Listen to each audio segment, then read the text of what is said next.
అప్పుడు అది 24 పెద్దలను 4 జీవులను సాగిలపడి ఆమేన్ ప్రభువును స్తుతించడి అని చెప్పుచు సింహాసనాసీనుడు దేవునికి నమస్కారం చేసిరి. మరియు మన దేవుని దాసులారా, ఆయనకు భయపడేవారారా, కొద్దివారేమి గొప్పవారేమి, మీరందరూ ఆయన స్తుతించడని చెప్పుచున్న యొక్క స్వరము సింహాసనం మీద నుండి వచ్చెను. అప్పుడు గొప్ప స్వరము, గొప్ప జనసమూహపు శబ్దమును, విస్తారమైన జలముల శబ్దమును, బలమైన ఉరుముల శబ్దము పోలిన స్వరము, సర్వాధికారియు ప్రభువునకు మన దేవుడు ఏడుచున్నాడు, ఆయనను స్తుతించుడి. గొర్రెపిల్ల వివాహోత్సవ సమయం వచ్చినది, ఆయన భార్యతను సిద్ధపరచుకొని కొనియున్నది గనుక మనం సంతోషపడి ఉత్సహించి ఆయన మహిమపరచడమని చెప్పగా ఉంటుంది. మరియు ఆమె ధరించుకుంటకు ప్రకాశములను నిర్మలమైన సన్నపు నార వస్త్రములు బట్టలు అమ్మకివ్వబడింది. అవి పరిశుద్ధుల నీతి క్రియలు. మరియు అతను నాతో ఇలాగూ చెప్పాను, గొర్రెపిల్ల పెండ్ల విందుకు పిలువబడ్డ వారు ధన్యులని వ్రాయము. మరియు ఈ మాటలు దేవుని యథార్థమైన మాటలన్నీ నాతో చెప్పాను. గొర్రెపిల్ల వివాహ విందుకు పిలువబడిన వారు ధన్యులు.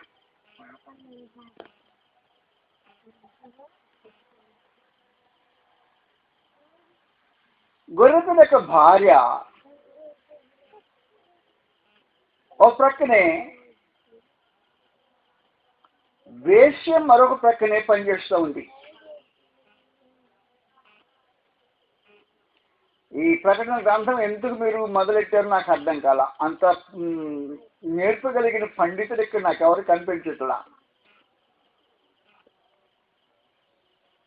దాని బ్యాక్గ్రౌండ్తో సంగతి చదవాల్సిన అవసరం ఎంతైనా ఉంటుంది. 17వ అధ్యాయంలో ఈ వేశ్య యొక్క గాథ ఉంది. 2 స్త్రీలు ప్రత్యేకించి చర్చించబడ్డారు. ఒకటి వేశ్య, మరి ఒకటి గొర్రెపిల్ల యొక్క భార్య. కనుక వేశ్యకు జరిగిన సంగతి ఒకవైపున ఉంటే, గొర్రెపిల్ల యొక్క భార్యకు జరిగిన విశేషమైన గాథ మరొక విధంగా ఉండిపోయింది. 17వ అధ్యాయంలో ఈ వేశ్య యొక్క విచిత్రమైన గాథ కనిపిస్తుంటుంది. ప్రకటన గ్రంథము 17వ అధ్యాయంలో ఆ 7 పాత్రలు పట్టుకొని ఏడుగురు దేవదూతలలో ఒకడు వచ్చి నాతో మాట్లాడుచేలాగా చెప్పాను, నీవు ఇక్కడికి రమ్ము, విస్తార జలముల మీద కూర్చున్న మహావేశ్యకు చేయబడు తీర్పు నీకు కనుపరిచేదను. భూరాజులు ఆమెతో వ్యభిచరించింది, భూనివాసులు ఆమె వ్యభిచారం మద్యముతో మత్తులేరు. అప్పుడు ఆత్మవంశుడైన నన్ను అరణ్యమునకు కొనిపోగా, దేవదోషం నామంతో నిండుకొని 7 తలల మీద 7 తలలను 10 కొమ్ములు గల ఎర్రని మృగము మీద కూర్చుండిన ఒక స్త్రీని చూచితిని. ఆ స్త్రీ ధూమ్ర రక్తవర్ణముల వస్త్రము ధరించుకొని బంగారముతోనూ రత్నములతోనూ ముత్యములతోనూ అలంకరింపబడినదై ఏహ్యమైన కార్యములతోనూ తాను చేయుచున్న వ్యభిచార సంబంధమైన అపవిత్రతతోనూ నిండిన ఒక సువర్ణ పాత్రను చేత పట్టుకొని ఉండను. దాని నొసట దాని పేరు ఇలాగూ రాయబడి ఉండను, మర్మము వేషులకును భూమిలోని హేయమైన వాటికి తల్లి అయిన మహాబబులోను. మరియు ఆ స్త్రీ పరిశుద్ధుల రక్తం చేతను యేసు యొక్క సాక్షుల రక్తం చేతను మత్తులు ఇంటితో చూచితిని. నేను దాన్ని చూసి బహుగా ఆశ్చర్యపడిగా ఆ దూత నాతో ఇట్లా నేను నీవు ఎలా ఆశ్చర్యపెడితివి? ఈ స్త్రీని గురించిన మర్మము 7 తలలు 10 కొమ్ములు కలిగిన దాని మోయిచున్న క్రూరముఖమును గురించిన మర్మము నీకు తెలుపుదను. నీవు చూచిన మృగము ఉండెను, దాని ఇప్పుడు లేదు. ప్రత్యేకంగా 2 స్త్రీలు ఈ గ్రంథంలో చర్చించబడ్డారు. మనం మాట్లాడుతున్న 19వ అధ్యాయంలో ఈ వేశ్యకు జరిగిన తీర్పును గురించి దేవుని స్తుతించడం జరిగింది. అందువలన వేశ్య ఒకటి ధూమ్ర రక్త వర్ణములు కలిగిన వస్త్రములు ధరించుకొని 7 తలలు 10 కొమ్ములు కలిగిన ఒక మృగం మీద కూర్చుండి ఉన్న స్థితిని వర్ణించాక, రెండో వైపు గొర్రెపిల్ల యొక్క భార్య, ఆమె సాధుత్వము మృదుత్వం, ఆమె వస్త్రాలు వగైరా సంగతులు వర్ణన చేసిన విశేషమైన సంగతి. 2 రకాలైన స్త్రీలను గురించి మాట్లాడాక ఒక స్త్రీకి తీర్పు జరిగింది, మరొక స్త్రీకి వివాహం జరుగుతోంది. ఒక స్త్రీకి శిక్ష విధింపబడుతుంది, మరొక స్త్రీ ఘనపరచబడుతుంది. ఆ విశేషమైన సంగతులు మాట్లాడుతున్న ప్రత్యేకమైన సందర్భంలో అందువలన ఈ మహావేశ్యకు బబులోను పరిశుద్ధుల యొక్క రక్తంతో త్రాగి మత్తిరిన ఆ స్త్రీ దాని చేతిలో ప్రత్యేకమైన సువర్ణ పాత్ర ఒకటి పట్టుకొని భూరాజులను మత్తిలో చేసింది. భూజనులను దాని మద్యపు వ్యభిచారము మద్యముతో మత్తిలో చేసింది. గొర్రెపిల్ల యొక్క భార్య తాను తన భర్త కొరకు అలంకరించుకుంటుంది ప్రత్యేకించి. అందువలన ఇద్దరు స్త్రీల యొక్క గాథ, ఒకదానికి తీర్పు, ఒక ఆమెకు వివాహపు వేడుక. ఈ 2 కార్యక్రమాలు 19వ అధ్యాయంలో చర్చించబడ్డాయి. ఇలా చర్చించబడిన సందర్భంలో మీరు నిజంగా ఎంతలోకి వెళ్తారు నాకు తెలియదు.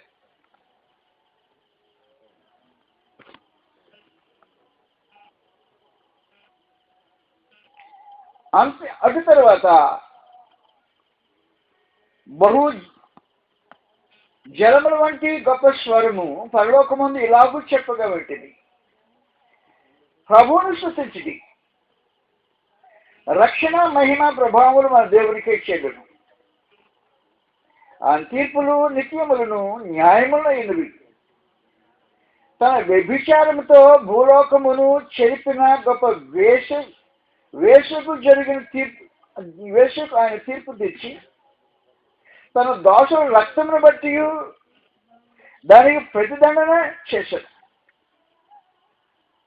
అందువల్ల మొట్టమొదటిగా యెహోవాను స్తుతించే ఒక విశేషమైన కార్యక్రమం జరిగింది. దేవుని స్తుతించడానికి హేతు ఉంది. దాదాపుగా మనుషులకు లోకంలో హల్లెలూయా అంటాం అలవాటైపోయింది. హల్లెలూయా అని ఎందుకంటారో నిజంగా తెలియదు. మధ్యలో అది అలుపు తీసుకోవడానికి మాట్లాడేవాడు అంటాడో, పాట పాడిన తర్వాత సంతోషపెట్టడానికి పాడిన వారు అంటారో, ఎందుకంటారో తెలియదు. హల్లెలూయా ప్రత్యేకమైన ప్రయోగం మొదటిసారిగా గ్రంథంలో ఇక్కడ కనిపిస్తుంది. ఈ ప్రకటన గ్రంథంలో ప్రభువుని స్తుతించడం అనేది తర్జుమా. కానీ ఆది భాషలోనే మీరు అక్కడ ప్రత్యేకించి చూస్తే అక్కడ 2 19వ అధ్యాయం మొదటి వచనంలో 2 అనే అంకె వేస్తాడు. కింద ప్రభువును స్తుతించని చెప్పి కిందనే మూల భాషలో హల్లెలూయా, హల్లెలూయా అంటే ప్రభువును స్తుతించింది. అసలు వాస్తవానికి యెహోవాను స్తుతించింది.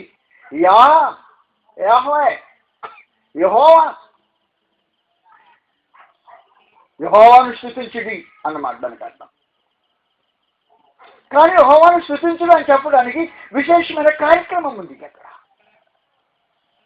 భూమి మీద జరుగుతున్న వేశ్యక ప్రభావము, దేవుని ప్రజల రక్తం చేత తన మత్తులనే వేశ్యక ప్రభావం. అది దేవుని ప్రజలు ఈ వేష చేసిన కార్యముల వల్ల ఏం లేదు. వాస్తవానికి అది తన వ్యభిచార పాత్ర తీసుకొని దేవుని దాసుల దగ్గరకు వచ్చింది. దాంతో వాడిని భక్తులు చేయాలని ఆలోచన కలిగి ఉంది. దేవుని ప్రజలు దాని వ్యభిచారం మధ్యంలో పాలు పొందడానికి ఇష్టపడిన కారణాన వారి రక్తంతో భూమిని తడిపి వేసింది. భూరాజుల దగ్గరికి తీసుకువెళ్ళింది, భూజనుల దగ్గరికి తీసుకువెళ్ళింది. భూరాజులు భూజనులు దాని వ్యభిచార మద్యం చేత మత్తులైపోయారు. ఈ కార్యక్రమం కొనసాగి దేవుని ప్రజల యొక్క రక్తం చేత భూమిని తడిపేసి భూరాజులను భూజనులందరినీ మద్యం తన మత్తులో పడవేసిన వేష దాని కార్యక్రమాలు కొనసాగించి అయిపోయాక పరమందం దేవుడు దానికి ప్రత్యేకించి తీర్పు తెచ్చడం. హల్లెలూయా, అందుకు హల్లెలూయా. యెహోవాను ఎందుకు స్తుతించుడే అంటే ఆయన వేశ్యకు తీర్పు తెచ్చాడు. యెహోవాను స్తుతించి అప్పుడు రక్షణ మహిమ ప్రభావములు దేవునికే చెల్లును. ఆయన తీర్పులు సత్యములను న్యాయములై ఉన్నవి. తన వ్యభిచార మధ్యముతో భూలోకమును చెరిపిన గొప్ప వేశ్యకు ఆయన తీర్పు తీర్చి తన దాసుల రక్తమును బట్టి దానికి ప్రతిదండన చేశాను. దేవుని దాసుల యొక్క రక్తమును గురించి ప్రతిదండన జరిగింది.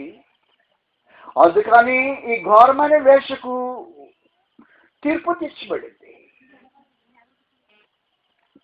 తీర్పు తీర్చబడిన ఈ ప్రత్యేకమైన సందర్భంలో గురించి మాట్లాడినప్పుడే యెహోవాను స్తుతించుడి అనే సమాచారం తెలియజేశాడు. రెండవ విశేషమైన సంగతి 3వ వచనంలో రెండవసారి వారు ప్రభువును స్తుతించుడి మళ్ళా హల్లెలూయా అనిది. ఆ పట్టణపు పొగ యుగయుగములు పైకి లేచినది. అప్పుడు ఆ 24 పెద్దలను 4 జీవులను సాగిలపడి ఆమేన్, యెహోవాను స్తుతించుడి, ప్రభువును స్తుతించుడి అని చెప్పచ్చు సింహాసనాసీనులకు దేవునికి నమస్కారం చేశాం. మరియు మన దేవుని దాసులరా వేశ్యకు తీర్పు జరిగిపోయిన తర్వాత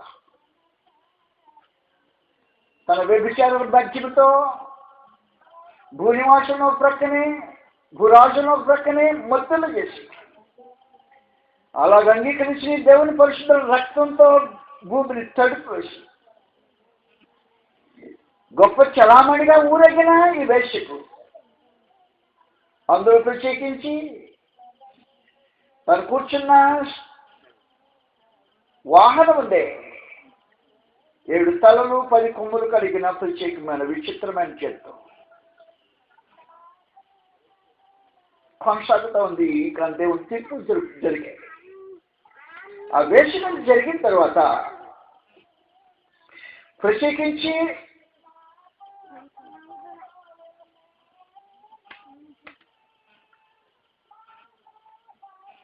ఐదవ వచనంలో మరియు దేవుని దాసులరా, ఆయనకు భయపడవాళ్ళరా, కొద్దివారేమి గొప్పవారేమి మీరందరూ ఆయన స్తుతించడని చెప్పుచున్న ఆ యొక్క స్వరము సింహాసనం యొక్క నుండి వచ్చిన.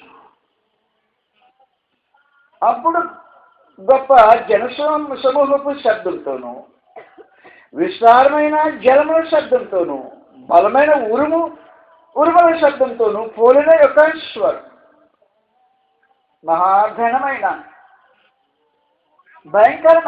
భీకరమైన రంగుమైన స్వరం సింహాసనం మీద నుండి వచ్చిన. అప్పుడు గొప్ప జనసమూహం అయిపోయింది. సర్వాధికారియు ప్రభునకు మన దేవుడు ఏలుచున్నాడు, ఆయన స్తుతించిడి. అప్పుడు గొర్రెపిల్ల వివాహోత్సవ సమయం వచ్చినది. ఆయన భార్య తను తాను సిద్ధపరచుకునేది గనుక మనం సంతోషపడి ఉత్సహించి ఆయన మహిమ పరిచితమని చెప్పగా వచ్చిన శబ్దమే పరలోకంలో వచ్చిన శబ్దం, గొర్రెపిల్లను గురించిన శబ్దం. పరలోకంలో వచ్చిన శబ్దము ఒకవైపున వేశ్యకు తీర్పును గురించి దేవుని స్తుతించింది, మరొక వైపు గొర్రెపిల్ల తన భర్త కొరకు తను సిద్ధపరచుకున్నందుకు దేవుని స్తుతించింది. ఈ రెండు కార్యక్రమాలు ఒకేసారి జరుగుతున్నాయి. ఈ శబ్దము పరలోకంలో వచ్చిన శబ్దం. అందువల్ల ఈ మాట్లాడిన వారే గొర్రెపిల్ల యొక్క భార్యకు చెందిన వారు కాదు. గొర్రెపిల్ల యొక్క భార్య వేరే. 21వ అధ్యాయం, ప్రకటన గ్రంథము 21వ అధ్యాయంలో గొర్రెపిల్ల యొక్క భార్య తను సిద్ధపరచుకున్న తీరు విధానం ప్రత్యేకించి గ్రంథంలో దాఖలు చేయబడింది. గొర్రెపిల్ల భార్య అనేటప్పటికీ గొర్రెపిల్లకు పెళ్లి, గొర్రెపిల్ల భార్య అంటే గొర్రెపిల్లకి ప్రక్కనే వచ్చిన గొర్రెపిల్ల కాదు, అలా కాదు. ఈ మధ్యలో ఒక వింతైన వివాహం జరిగింది. వివాహపు పురుషుడే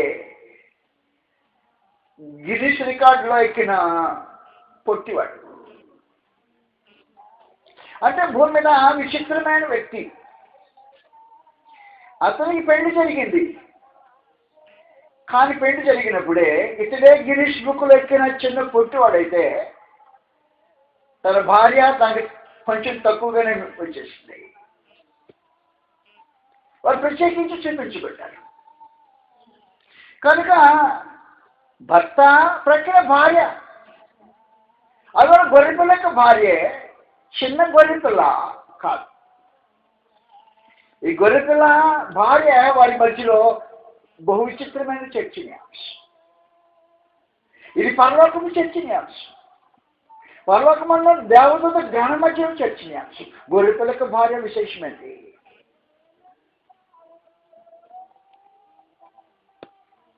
21వ అధ్యాయము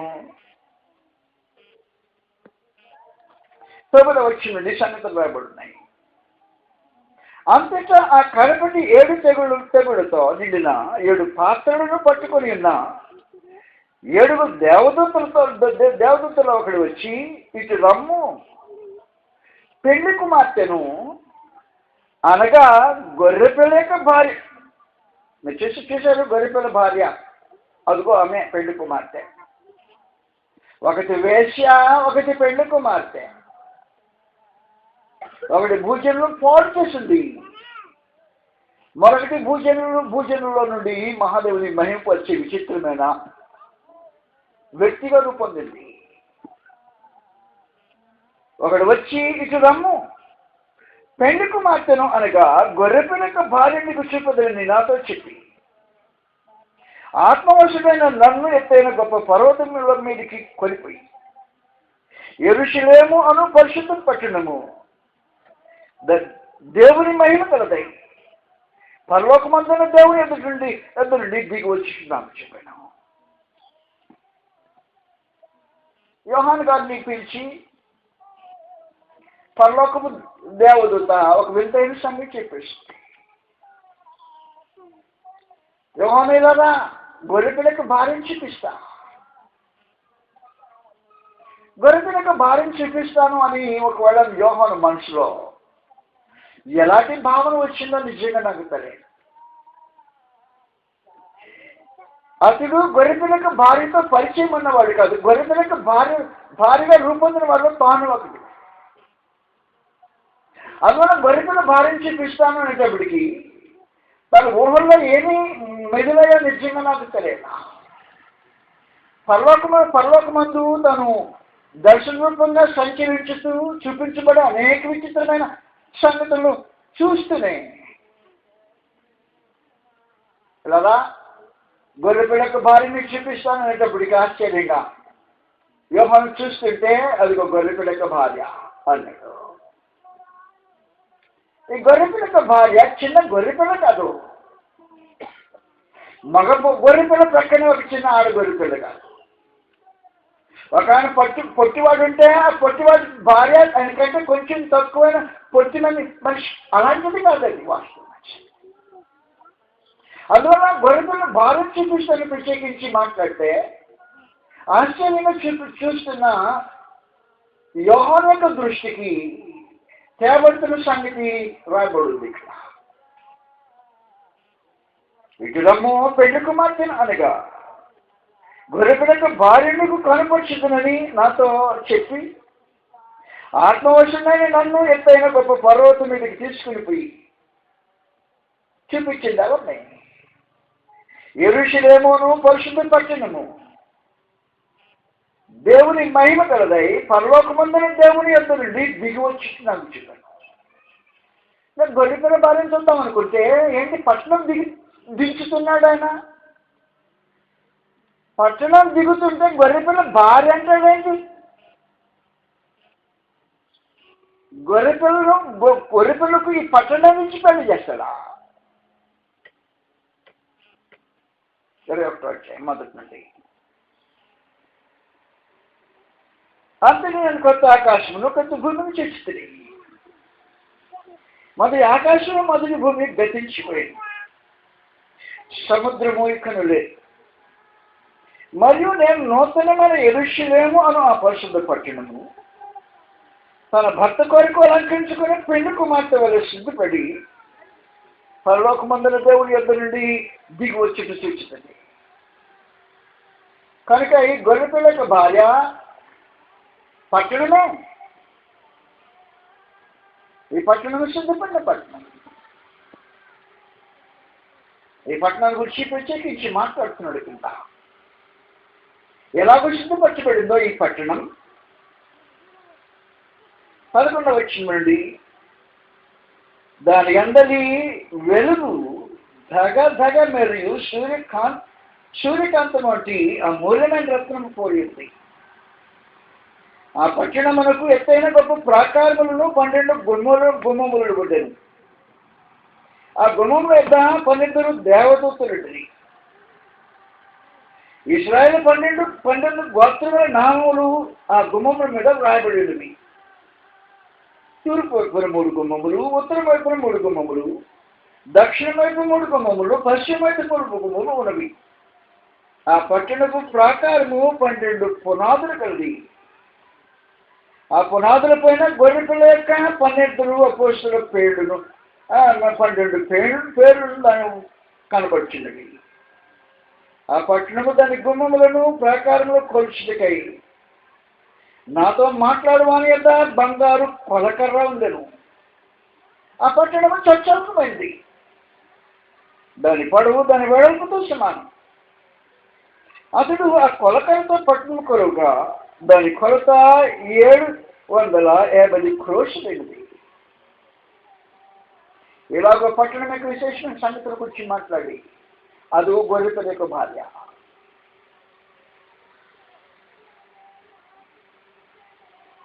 ఈ గొర్రెపిల్ల యొక్క భార్య పట్టణంలాగా తను తాను అలంకరించుకున్న ఒక విశేషమైన కార్యక్రమం. దాని పునాదుల గురించి మాట్లాడాడు, దాని గుమ్మముల గురించి మాట్లాడాడు. దానికి కావలి వారిని గురించి మాట్లాడాడు, తన ప్రకారం గురించి మాట్లాడాడు. ఇవన్నీ దేవుడు ఆయన గొర్రెపిల్ల భార్యకు అనుగ్రహించిన విశేషమైన కార్యక్రమాలు చూపించడానికి ఉద్దేశించబడ్డాయి. అందువల్ల మనం మాట్లాడుతున్న గొర్రెపిల్లకు వివాహోత్సవము ఏర్పాటు చేసి పెట్టాము. ఈ గొర్రెపిల్లకు వివాహోత్సవమును గురించి మాట్లాడినప్పుడే ముందుగానే మత్తయి సువార్త 22వ అధ్యాయంలో దాని రూపకల్పన గురించి మాట్లాడినప్పుడు గొర్రెపిల్లకు వివాహోత్సవమునకు పిలువబడిన మనుషుల్లో ఆ గొర్రెపిల్ల వివాహానికి పిలువబడాలని ఎదురు చూసిన మనుషుల్లో పిలువబడిన వల్ల కొందరు రాలేదని, వచ్చిన వల్ల కొందరు సిద్ధపడలేదని విశేషించి తెలియజేశాడు. మత్తయి సువార్త 22వ అధ్యాయం.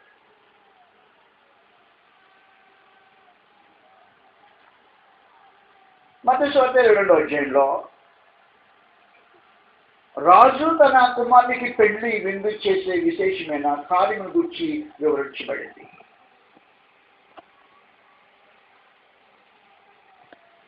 మొదటి నుండి సంగతులు రాబడినాయి. మత్తయి సువార్త 22వ అధ్యాయం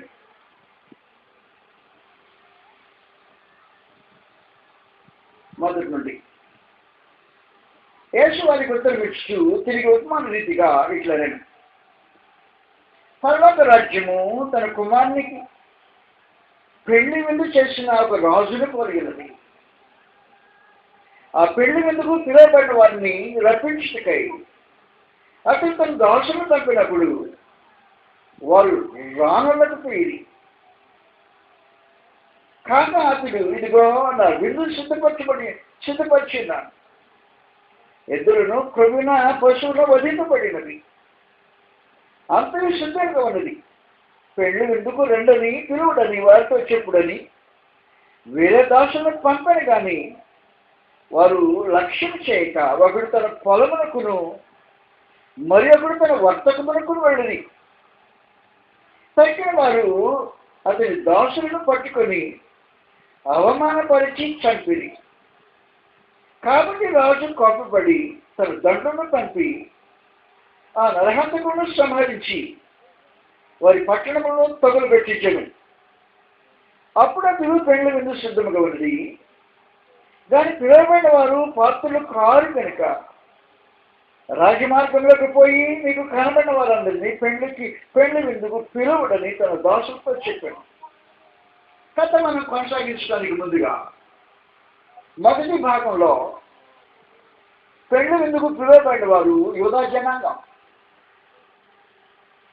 గొర్రెపిల్ల వివాహోత్సవమునకు ఆ పెళ్లి విందుకు పిలువబడిన ఆహ్వానించబడిన జనం యూదులు కనిపించబడిన మొదటి కార్యక్రమం. స్వార్థ పంపించినప్పుడే, స్వార్థను దేవుని డిజైన్ చేసినప్పుడే ప్రత్యేకించి స్వార్థ మొదట యూదులకి, ఆ తర్వాత గ్రీకు దేశస్థితిని కూడా. అందువల్ల ముందుగా ఇచ్చిన ఈ స్వార్థ ఇన్విటేషన్ గొర్రెపిల్లకు వివాహం విందుకు రమ్మని పిలిచిన పిలిపే. ఆ పిలువబడిన ప్రత్యేకమైన సందర్భంలో ఏ జనం కొరకైతే ఉద్దేశించబడిందో ఆ జన్మలో మనుషులు ఆ ఆహ్వానాన్ని అంగీకరించడానికి బదులుగా గొర్రెపిల్లకు వివాహం విందుకు కూడి వచ్చేదానికి బదులుగా వారు సాకులు చెప్పడం ప్రారంభించాడు. ఒకడు తన పొలమునకును మరొకడు తన వర్తకమునకును వెళ్ళి అని చెప్పి వాస్తవంగా ఏం జరిగింది?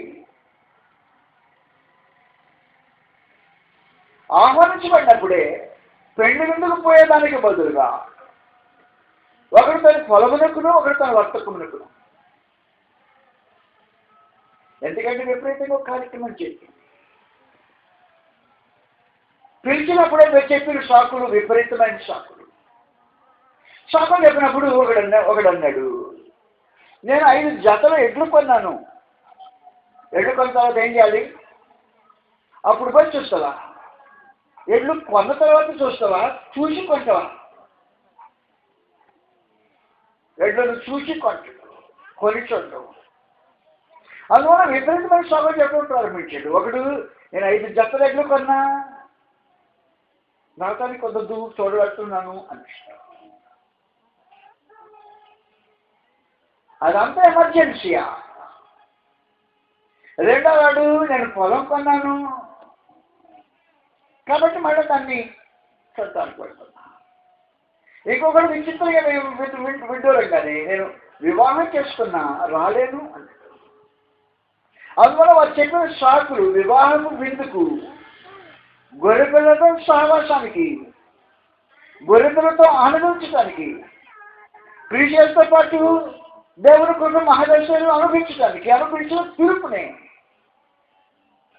ప్రత్యేకించి ఆ జనాంగం యూదులు నిరాకరించడం మాత్రమే కాదు, అంతటితో ఆగలవాడు. వచ్చిన దాసులను పట్టుకుని చంపటమో కొట్టటమో జరిగిస్తుంది. ఈ చంపకం పట్టడం జరిగిన కార్యక్రమం అయిపోయింది. అందువల్ల రాజుగారు గుర్తుపెట్టుకున్నాడు. గుర్తుపెట్టుకొని ప్రత్యేకించి వారి ఆఖరికి వారి పట్టణాన్ని తగలబెట్టి ఆ నరహంతకులను సంహరించి పట్టణాన్ని తగలబెట్టేశాడు. కానీ పెళ్లి కార్యక్రమం మానుకుంటాడా? ఈ ప్రోగ్రాము క్యాన్సిల్ చేస్తాడా? తన కుమారునికి పెళ్లి ముందు చేయడానికి ఉద్దేశించిన రాజు పిలువబడిన వాడు రానంత మాత్రాన వివాహాన్ని క్యాన్సిల్ చేసుకుంటాడా? అలా చేయడానికి సిద్ధపడినవాడు కాదు.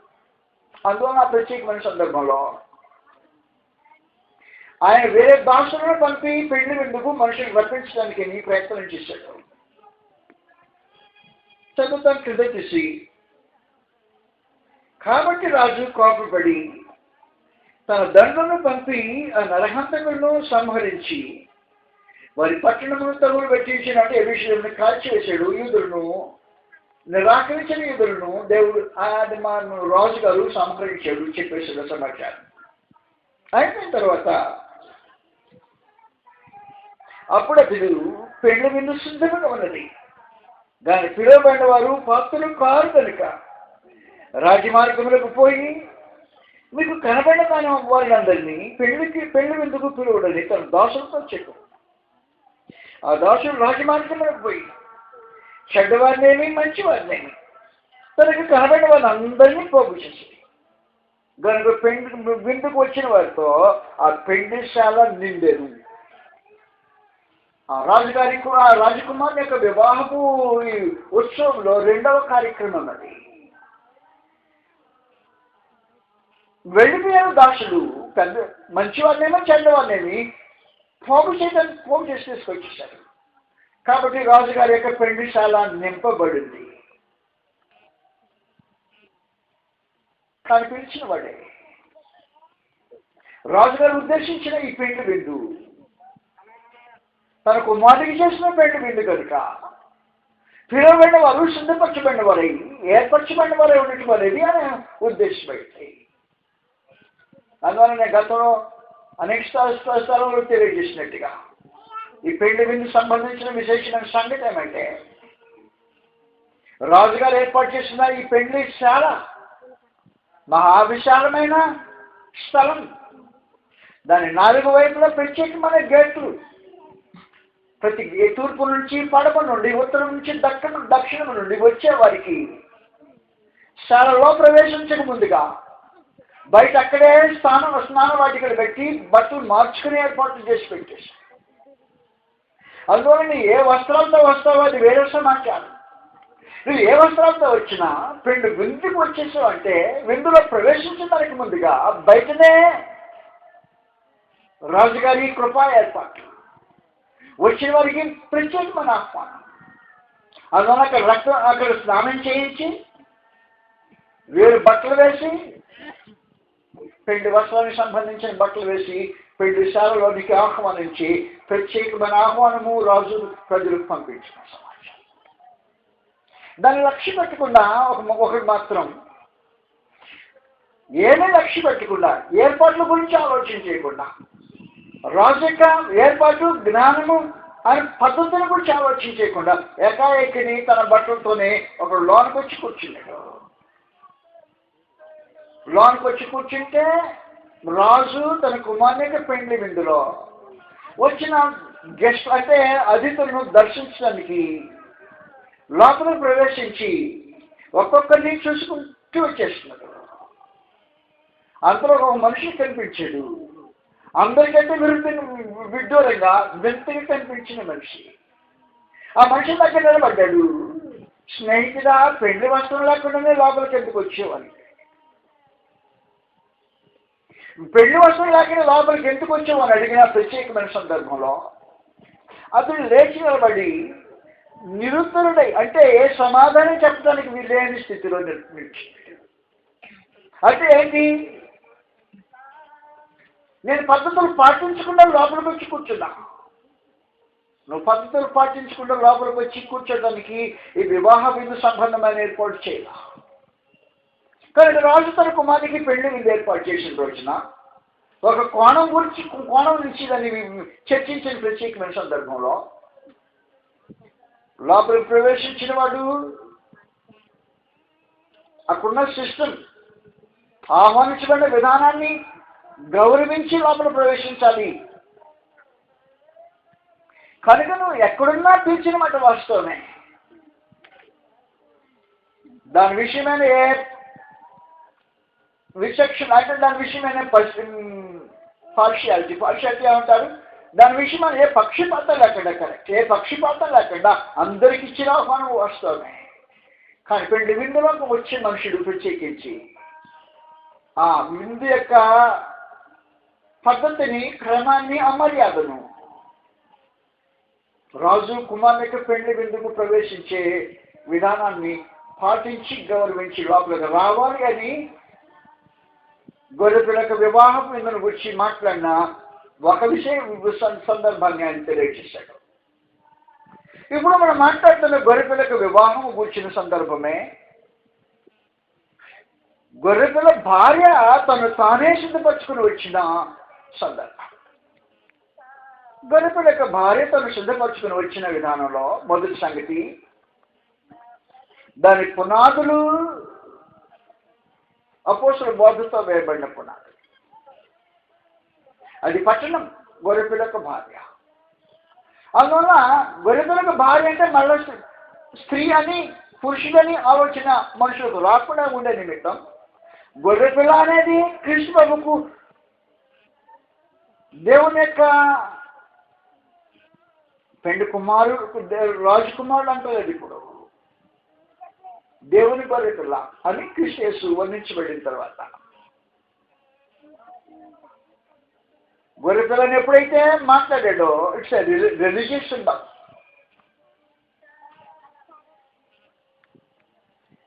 అపవాది కూడా గొర్రెపిల్ల ఉంది. అపవాదికి గొర్రెపిల్ల అబద్ధాలు మాట్లాడుతుంది. అది ఘటసర్పం యొక్క గొర్రెపిల్ల. ఈ ఘటసర్పము ఏదైనా తోటలో ఒక తలతో ప్రారంభమై కాలక్రమంలో ప్రతి వారిని గెలుచుకుంటూ, జయించుకుంటూ, తలలు పెంచుకుంటూ, తలలు ఎ సింబల్ ఆఫ్ అథారిటీ. కనుక ఈ తల పెరుగుతూ పరిపూర్ణమైన అధికారం సంపాదించిన 7 తలలు కలిగి, కానీ 7 తలలు కలిగిన ఈ ఘటసర్పానికి గొర్రెపిల్ల ఒకడు ఉన్నాడు 13వ అధ్యాయంలో. పరమందరం దేవునికి గొర్రెపిల్ల కృష్ణ ప్రభువుతే, ఘటసర్పానికి మనం గొర్రెపిల్ల ఉండి అబద్ధ ప్రవక్త, ఘటసర్పం పక్షంగా పనిచేసేవాళ్ళు ప్రత్యేకించి. కనుక గొర్రెపిల్ల, దేవుని గొర్రెపిల్ల క్రీస్తు ప్రభు, ఆయన భార్యను మనం మాట్లాడుతుంది సంఘమని మనకు సహజంగా ఉద్దేశించింది. సంఘం అంటే ఏంటో నీకు నిజంగా తెలియదా? సంఘం అంటే నువ్వు ఏమనుకున్నావు అంటే నలుగురు కలిసి కూర్చున్నాడు, క్రీస్తు ప్రభు సంఘం పేరుతో నలుగురు కూర్చుంటే అది సంఘం అనే ఉద్దేశం నువ్వు ఆలోచించేశావు. కానీ దేవుని ఉద్దేశం అది కాదు. కనుక పరమానంద దేవుడు సంఘానికి వచ్చిన ఏ రూపచిత్రాన్ని ఉద్దేశించాడో దాన్ని ప్రత్యేకించి వర్ణించి పెట్టాడు. దాంట్లో సంఘం అంటే నలుగురు కూడిన సంఘం కాదు. ఆ నలుగురు కూడింది క్రీస్తు ప్రభువు గొర్రెపిల్ల యొక్క భార్య అయి ఉండాలంటే దానికి వన్యలు ప్రత్యేకించినవై ఉండాలి అని చెప్పడానికని పట్టణం రూపం చూపించి వర్ణిస్తున్నాడు. ప్రకటన గ్రంథం 21వ అధ్యాయం తిరిగి వచ్చేసాం. 21వ అధ్యాయంలో నలుగురు కూడింది సంఘం అనే మీ ఆలోచన మానుకొని సంఘం అని దేవుడి సంకల్పంలో ఎలాంటిదై ఉందో అది తెలుసుకుంటే అది గొర్రెపిల్ల యొక్క భార్య. అప్పుడు మామూలుగా మనుషులు ఏం చెప్తుంటారంటే క్రీస్తు సంఘం గొర్రెపిల్ల భార్య, క్రీస్తు సంఘము, అందువల్ల గొర్రెపిల్ల యొక్క భార్య అని మనుషులు ఎలాగో బ్రతికినా, ఎలా జీవించినా, ఎలాగ విశ్వసించినా, ఎలాగో జీవిత దినాలు గడిపినా క్రీస్తు సంఘం అని పేరు పెట్టి గొర్రెపిల్లను భార్య అని పేరు పెట్టావు, పొరపాటు చేసి ఉంటావు. అది కాదు వాస్తవమైన సంగతి. గొర్రెపిల్ల భార్య అని చెప్పడానికి క్రీస్తు సంఘం అని చెప్పకుండా ఆయన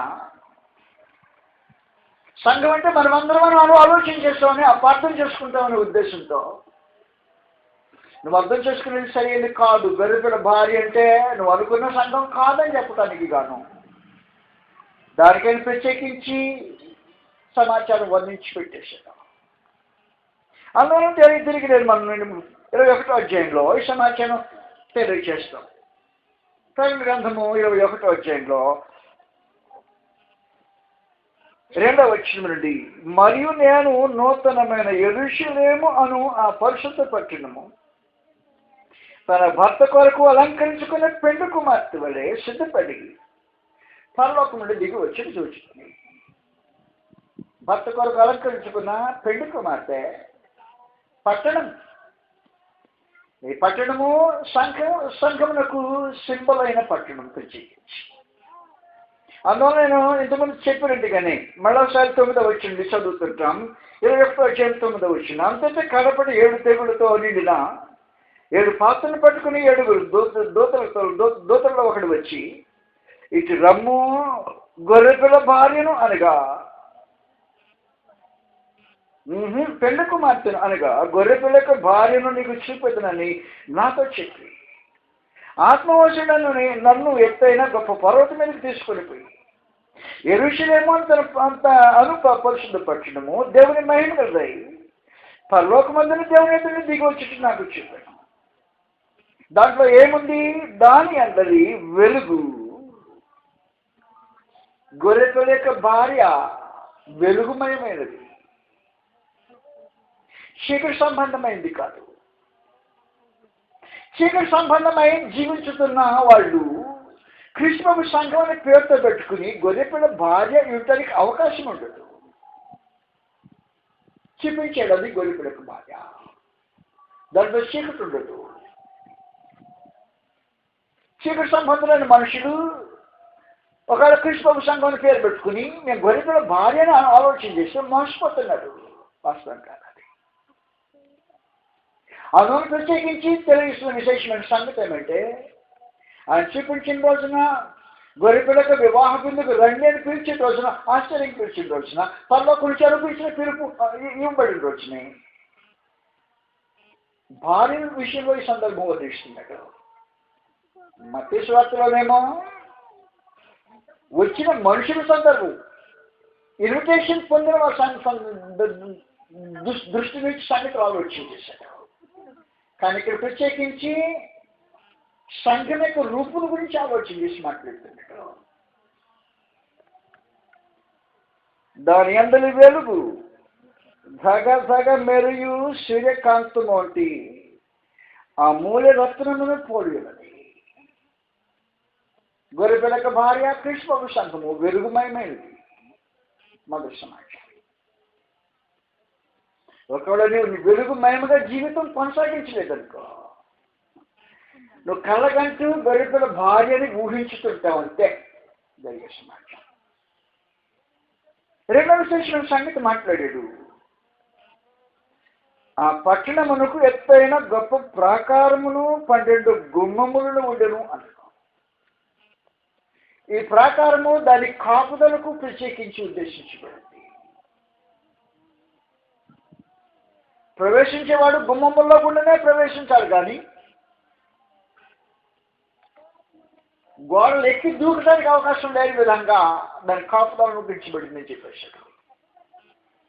ప్రభువైన క్రీస్తు యేసు వారి సంఘంలో ప్రవేశించడానికి గోడలు దూకి రావడానికి అవకాశం ఉండదు. మనుషులు ద్వారాలు కూడానే ప్రవేశించి రావాలి. అందువల్ల దాంట్లో ప్రవేశించామని ఊహించేవాడు. ఊహించాల్సిన అవసరం లేదు. అంతే కారణం ఏమంటే అది దూకి లోపలికి వచ్చేది కాదు, ద్వారం కూడానే ప్రవేశించేది. అందుకని ద్వారాలు తెరవబడి ఉన్నాయి. ఆ ద్వారాల దగ్గర నేను ముందుగా తెలియజేసినట్టుగా ఆ స్థలంలో ప్రత్యేకించిన రాజు యొక్క శుద్ధీకరణ ఏర్పాటు ఉంది. ఆ శుద్ధీకరణ ఏర్పాటులో స్నానం జరుగుతుంది. ఆ స్థలంలో గొర్రెపిల్లకి వివాహ విందులోకి రాకమనుకు గొర్రెపిల్లకి రక్తంతో స్నానం చేయించి గొర్రెపిల్లకి నీటిని ధరింపజేసి లోపలికి పెట్టడం జరుగుతుంది. అందులో ప్రవేశించేవాడు గుమ్మముల గుండెనే ప్రవేశించాలా. ప్రాకారం దూకి లోపలికి వచ్చి ఎవడు లోపల ఉండేదానికి అవకాశం ఉంటుంది.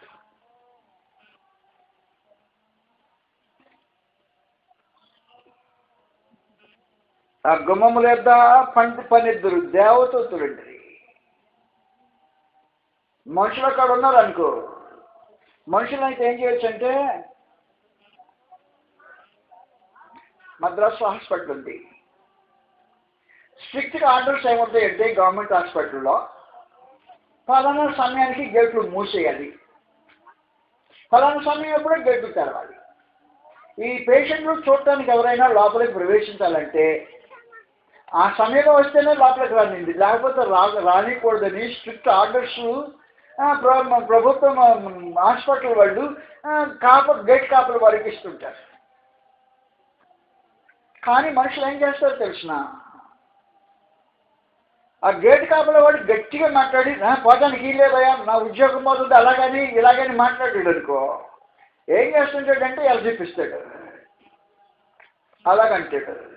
అలాగనగానే ఇది చేతిలో ఆ చేతిలో ఈ చేతిలోకి వచ్చింది దానికి తెలియకుండానే అటు మూసేసుకుని గేట్ తెచ్చుతాడు. అంటే వాస్తవ సంగతి ఏం తెలిసిన. అందుకని ఈ గొర్రెపిల్ల భార్య రూపంలో చూశారు. దానికే ఎవరు కావాలో కాపలు పెట్టలేదంటే మనుషులు కాపలు పెట్టలా. మీకు తెలిసినట్టుగా రాజులు తమ ఆస్థానంలో తిరగటానికని, రాజు అంటే గొప్పవాడు కదా, రాజు యొక్క గొప్పతనం ఎక్కువ మంది భార్యను చేసుకోవటంలో ఉంటుంది. ఎక్కువ మంది భార్యను చేసుకున్న తర్వాత ఇతని పెద్ద అనుమానం, ఈ భార్యలో అందరూ తన ఎందు నమ్మకం ఉంచుతారో ఉండరో అనే అపనమ్మకంతో ఏం చేస్తుందంటే ఆ లోపల తిరిగే వారిని ఎవరినైనా సరే రాజనగర్లో ఉద్యోగం చేసే ప్రతి వారికి మగవాడిని పెట్టుకుంటాడు, ఆడవాడిని పెట్టుకోడు. మగవాడిని పెట్టుకున్న వారికి అవయవాలు కత్తిరించేస్తుంటాడు. ఎందుకంటే వీళ్ళని నమ్మకం చిక్కు మీదట, వారికి అవయవాలు లేవు వ్యక్తించడానికి. ఇది మగవాడు కాబట్టి ఇంకా ఏర్పాట్లు ఏమైనా చేయరు అనే నమ్మకంతోనే అవయవాలు కత్తిరించబడిన పురుషుడిని గేట్ల దగ్గర పెట్టుకుంటుంటారు, ఆస్థానం తిప్పుకుంటుంటారు. పరమదేవుడు తన సంగతిని కాపాడటానికి ఎప్పుడైనా దేవదూతలనే కావలు ఉంచుతుంటాడు. దేవదూతలు మానవ దేహం కలిగిన వారు కాదు, అందువలన నా అనే మనసు విచక్షణ కలిగిన వారు కాదు. నిష్పక్షపాతంగా నిలబడేవారు దేవుని యొక్క దూతలు. ఏదో చోట్ల విశేషించి జరిగింది. మనుషుడు దేవుని విసర్జించి అపవాదిని అనుసరించడానికి పూనుకున్న తొలి రోజున పరమదేవుడు అతని గుమ్మలోంచి నెట్టి వేశాక కాపలాకి పండగ నుంచి కెరూబులు దించి వారి ఖడ్గజాలను తిరిగేటట్టు ఏర్పాటు చేసి పెట్టాడు. అందువల్ల ఈ గొర్రెపిల్ల యొక్క రూపచిత్రంలోనే ఆ గేట్ల దగ్గర పెట్టింది ఎవరినంటే దేవదూతలని. కాబట్టి చేతిలో చెయ్యి ఎట్టుబట్టుకుని ఆ చేతిలో నుంచి చేతిలో డబ్బు వచ్చింది రాని తెలియకముందు ఇట్టేసుకునేవాడిని పంపించేవాడిని కాదు పెట్టేది. అక్కడ గొర్రెపిల్లక భార్య, దాని కాపుదల దేవదూతల కాపుదల. ఏ అశుద్ధమైంది నిషిద్ధమైంది ప్రవేశించకుండానే జాగరూకతతో కార్యక్రమాలు జరుగుతాయి. అలాంటి పరిస్థితుల్లో నిషిద్ధమైన జీవితం జీవించేవాడు గొర్రెపిల్లకి భారీగా తీర్చిదిద్దబడతాడా ఆలోచించాల్సిన అవసరం ఉంది. అందుకని ప్రత్యేకించి ఆ గుమ్మముల దగ్గర దేవదూతలు కాపలా పెట్టేశాడు. నీవు మాత్రం నిర్భయంగానే గొర్రెపిల్లకి భార్య దాంట్లో చేరావంటే నిర్భయంగా లోపల ఉండొచ్చు. ఒకళ్ళు చేరకపోతే ఇంకా చేరేదానికి వేరే మార్గమే లేదు. ఏర్పాటు చేసిన క్రమమైన పద్ధతిలో మాత్రమే ప్రవేశించడం అవసరం ఉంటుంది. వారు నీతి సంబంధులు మొదటి సంగతి. వారు కాపుదల అనుగ్రహించబడిన వారు లోపల నుంచి వేరే రూపంగా లోపలికి రావడానికి ప్రవేశించడానికి వీలేని పద్ధతి కలిగిన వారు. దేవదూతలు గుమ్మం దగ్గరుండి కాపలా కాస్తుంటారు. ఈ గుమ్మం దగ్గరుండి కాపలా కాసే దేవదూతలు నీ ఐడెంటిటీ, నీ గుర్తింపు చూసి గొర్రెపిల్లకి భార్యకి చెందిందేనా ఇది? గొర్రెపిల్లకి భార్యకి చెందినేనండి నేను. ఇదిగో గొర్రెపిల్లకి భార్య ఐడెంటిటీ ఇదిగో అది చూపించితే లోపలికి రానిచ్చేవాళ్ళు, లేకపోతే లోపలికి ప్రవేశం చేయడానికి వీళ్ళేది. దిట్టమైన భద్రతతో కూడిన కార్యక్రమాలు దానికోసం ఏర్పాటు చేయబడ్డాయి. గొర్రెపిల్లకి భార్యని చూపిస్తున్నాడు ప్రత్యేకించి. కనుక వివాహ విందు, దాంట్లో ప్రవేశం, ఆహ్వానం, అదే ఒక విశేషమైన సంగతులు గురించి మనం ఆలోచించక ముందుగా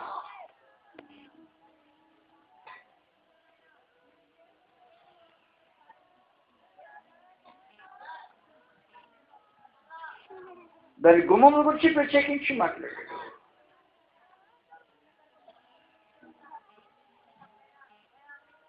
ఆ పట్టణము ఎత్తైన గొప్ప ప్రాకారములను 12 గుమ్మములను ఉండెను. ఆ గుమ్మముల యొక్క 12 దేవదూతలు ఉండేవి. ఇశ్రాయేలు 12 గోత్రముల నామములు ఆ గుమ్మం మీద వ్రాయబడి ఉంది. ఇశ్రాయేలు 12 గోత్రములని ఈ గ్రంథంలో చర్చించిన, ప్రకటన గ్రంథంలో చర్చించింది భౌతికమైన ఇశ్రాయేలు కాదు. ఈ ఇశ్రాయేలు ప్రత్యేకించి దేవుని ఇశ్రాయేలు. గలతీయులకు రాసిన పత్రిక 6వ అధ్యాయంలో 15వ వచనం తెలియజేసినట్టుగా ఆ ఇశ్రాయేలు 12 గోత్రం గుమ్మములు సంబంధించి విశేషమైన కార్యక్రమం. పరమదేవుడు ఇశ్రాయేలు అనే ఒక ప్రత్యేకమైన జనాంగాన్ని, ఇశ్రాయేలు అంటే పోరాడి గెలిచిన వాడు ఆ జనాంగం. పేరుకి ఇశ్రాయేలుడు కాదు, భౌతికమైన సంగతి కలిగిన వాడు కాదు, అపవాది సంబంధి అయి ఇశ్రాయేలు అని పేరు పెట్టుకునేవాడు కాదు. పోరాడి గెలిచిన ఇశ్రాయేలు. అందువల్ల పోరాడి గెలిచిన ఇశ్రాయేలు అనే ప్రత్యేకమైన జనం ఉంది. ఆ జనాన్ని గురించి మాట్లాడుతున్నాడు ప్రత్యేకంగా. అప్పుడు 6వ అధ్యాయము 15వ వచనం సమాచారం రాయబడినప్పుడు దేవుడు ఇశ్రాయేలు ఎవరో ప్రకటన గ్రంథంలో చర్చించబడుతున్న ఇశ్రాయేలు దేవుడు ఇశ్రాయేలు. భౌతికంగా ఆలోచన చేసే ఇశ్రాయేలు జనాంగం కానే కాదు.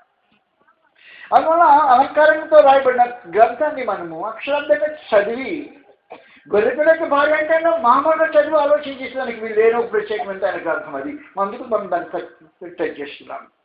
గలతీయులకు రాసిన పత్రిక 6వ అధ్యాయంలో ఈ సమాచారం ప్రత్యేకించి మాట్లాడుతున్నాడు. 17వ వచనము, క్రొత్త సృష్టి అవుటే గాని సున్నతి పొందితే అందు ఏమీ లేదు, పొందకపోతే అందు ఏమీ లేదు. ఈ పద్ధతి చొప్పున నడుచుకుని వారికి అందరికీ, అనగా దేవుని ఇశ్రాయేలుకు, అది విశేషమైన సంగతి. ఇశ్రాయేలు ప్రకటన గ్రంథంలో మాట్లాడింది దేవుని ఇశ్రాయేలు, భౌతికమైన ఇశ్రాయేలు అని కాదు. అందువల్ల మీరు గోత్రంలో ఒకసారి చెక్ చేశారనుకో, టైం ఇది కదా అసలు సమయం ప్రత్యేకించి అందులో రాయబడిన గోత్రాలు మీరు చెక్ చేశారనుకో, అవి ఖచ్చితంగా ఇశ్రాయేలు 12 గోత్రాలకు సంబంధించిన పేర్లు ఉండవు. మార్చేసి ఇది భౌతికమైన ఇశ్రాయేలు కాదని చెప్పడానికి పేర్లు మార్చేసి ఇది ఆత్మ సంబంధమైన ఇశ్రాయేలు చెప్పడానికి ఉద్దేశించి అలాగూ ఆయన ప్రత్యేకించి కార్యక్రమం జరిగించడం. అందువలన ఈ గొర్రెపిల్ల భార్య దేవుని ఇశ్రాయేలు.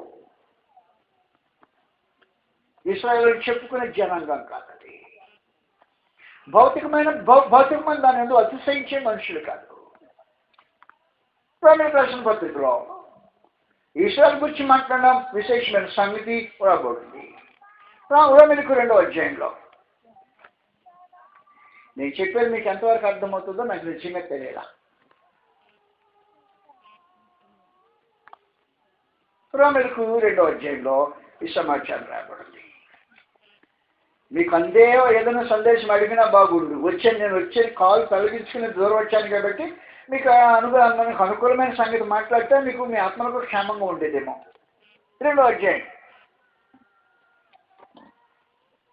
27-28 వచ్చిన బాహ్యమునకు యుద్ధులైన వాడు యుద్ధుడి కాదు. అది క్యాన్సల్ చేసేది ఎప్పుడో. బాహ్యమునకు యుద్ధులైన వాడు యుద్ధుడి కాదు. శరీరమందు బాహ్యమైన సున్నతి కాదు. అయితే అంతరంగమందు యూదులైన వాడే యూదుడు. మరియు సున్నతి హృదయ సంబంధమైందై ఆత్మయందు జరుగుతుందే కానీ అక్షరమందు జరుగుతుంది కాదు. అటు వానికి మెప్పు మనుషుల వల్ల కలుగుదు, దేవుని వల్ల కలుగును ప్రత్యేకించి మాట్లాడేశాను. అందువల్ల ఇశ్రాయేలు యొక్క పేర్లు దేవుని ఇశ్రాయేలుకు సంబంధించిన కార్యక్రమం కనుక గొర్రెపిల్లకి భార్య దేవుని ఇశ్రాయేలు, గొర్రెపిల్లకి భార్య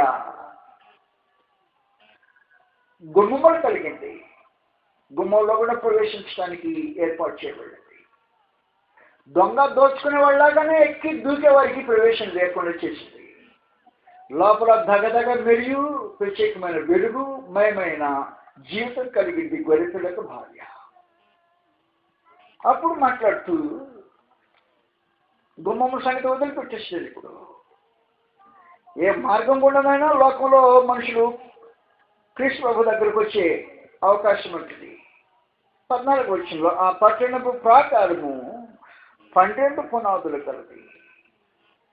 ఆ పునాదుల పైన గొర్రెపిల్ల యొక్క 12 అపోస్తలుల పేర్లు 12 పేర్లు ఉన్నవి. గొర్రెపిల్ల యొక్క భార్య అపోస్తలుల బోధ చేత రూపించబడేది. అపోస్తలుల బోధే తెలియకుండా, ఆ బోధ చేత రూపింపబడకుండా గొర్రెపిల్ల యొక్క భార్య అయి ఉండేదానికి అవకాశం ఉండదు. గొర్రెపిల్ల యొక్క భార్య ప్రారంభమైన దినాల్లో మీకు తెలిసినట్టుగా వారు అపోస్తలుల బోధ ఎందును, సహవాసమందును, రొట్టె విడిచి ఎందును, ప్రార్థన చేతి ఎందును గొర్రెపిల్ల యొక్క భార్య. అపోస్తలుల బోధతో నిర్మాణం అయింది గొర్రెపిల్ల యొక్క భార్య. ఎఫెసీయులకు రాసిన పత్రిక ఈ పట్టణాన్ని గురించి మాట్లాడుతున్నాడు ప్రత్యేకించి 2వ అధ్యాయంలో. ఎఫెసీయులకు 2వ అధ్యాయము 19-20 వచనాల్లో అండి. కాబట్టి మీరు ఇక పరదేశంలో పరిచయమైనక పరిశుద్ధులతో ఏకపట్టినను దేవుడు ఇటీవలైనారు. క్రీస్తు యేసు ముఖ్యమైన మూలరాయి ఉండగా అపోస్తలులు ప్రవక్తలు వేసిన పునాది మీద మీరు కట్టబడి ఉన్నారు. ప్రతి కట్టడమును ఆయనలో చక్కగా మర్చబడి ప్రభునందు పరిశుద్ధమైన దేవాలయం ఒకటికు వృద్ధి పొందుచున్నది. అందులో మీరు కూడా ఆత్మ మూలముగా దేవునికి నివాస స్థలమైనట్టుకు కట్టబడుచున్నారు. కాబట్టి బిల్డింగ్ కన్స్ట్రక్షన్ రూపమే గొర్రెపిల్ల భార్యకు ఇచ్చిన అపోస్తలులు వేసిన పునాది మీద కట్టబడిన విశేషమైన కట్టడం అది. అందరూ మాట్లాడుకుంటూ వచ్చి అది గొర్రెపిల్ల భార్య ఏం చేసిందంటే దేవుని క్రమమైన పద్ధతిలో తను సిద్ధపరచుకుంది.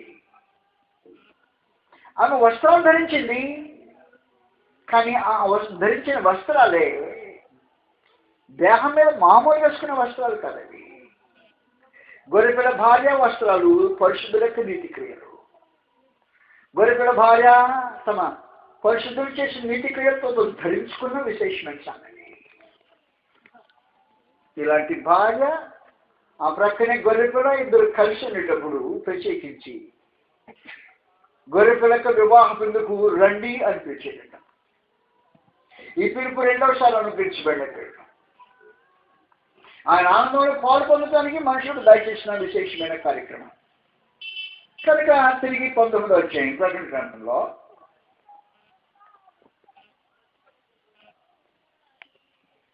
ఒకదానికి తీర్పు జరిగిన తర్వాత రెండవ ఆమెకి జరిగిన మెప్పు విశేషమైన సంగతుల గురించి మాట్లాడి 6-7 వచ్చింది. అప్పుడు గొప్ప జనసమూహము శబ్దమును, విస్తారమైన జలముల శబ్దమును, బలమైన ఉరుముల శబ్దమును పోలిన ఒక స్వరము సర్వాధికారియు ప్రభునగు మన దేవుడు ఏలుచున్నట్టు ఆయన్ను స్తుతించుడి. గొర్రెపిల్ల వివాహోత్సవ సమయం వచ్చినది. వివాహోత్సవ సమయం వచ్చింది.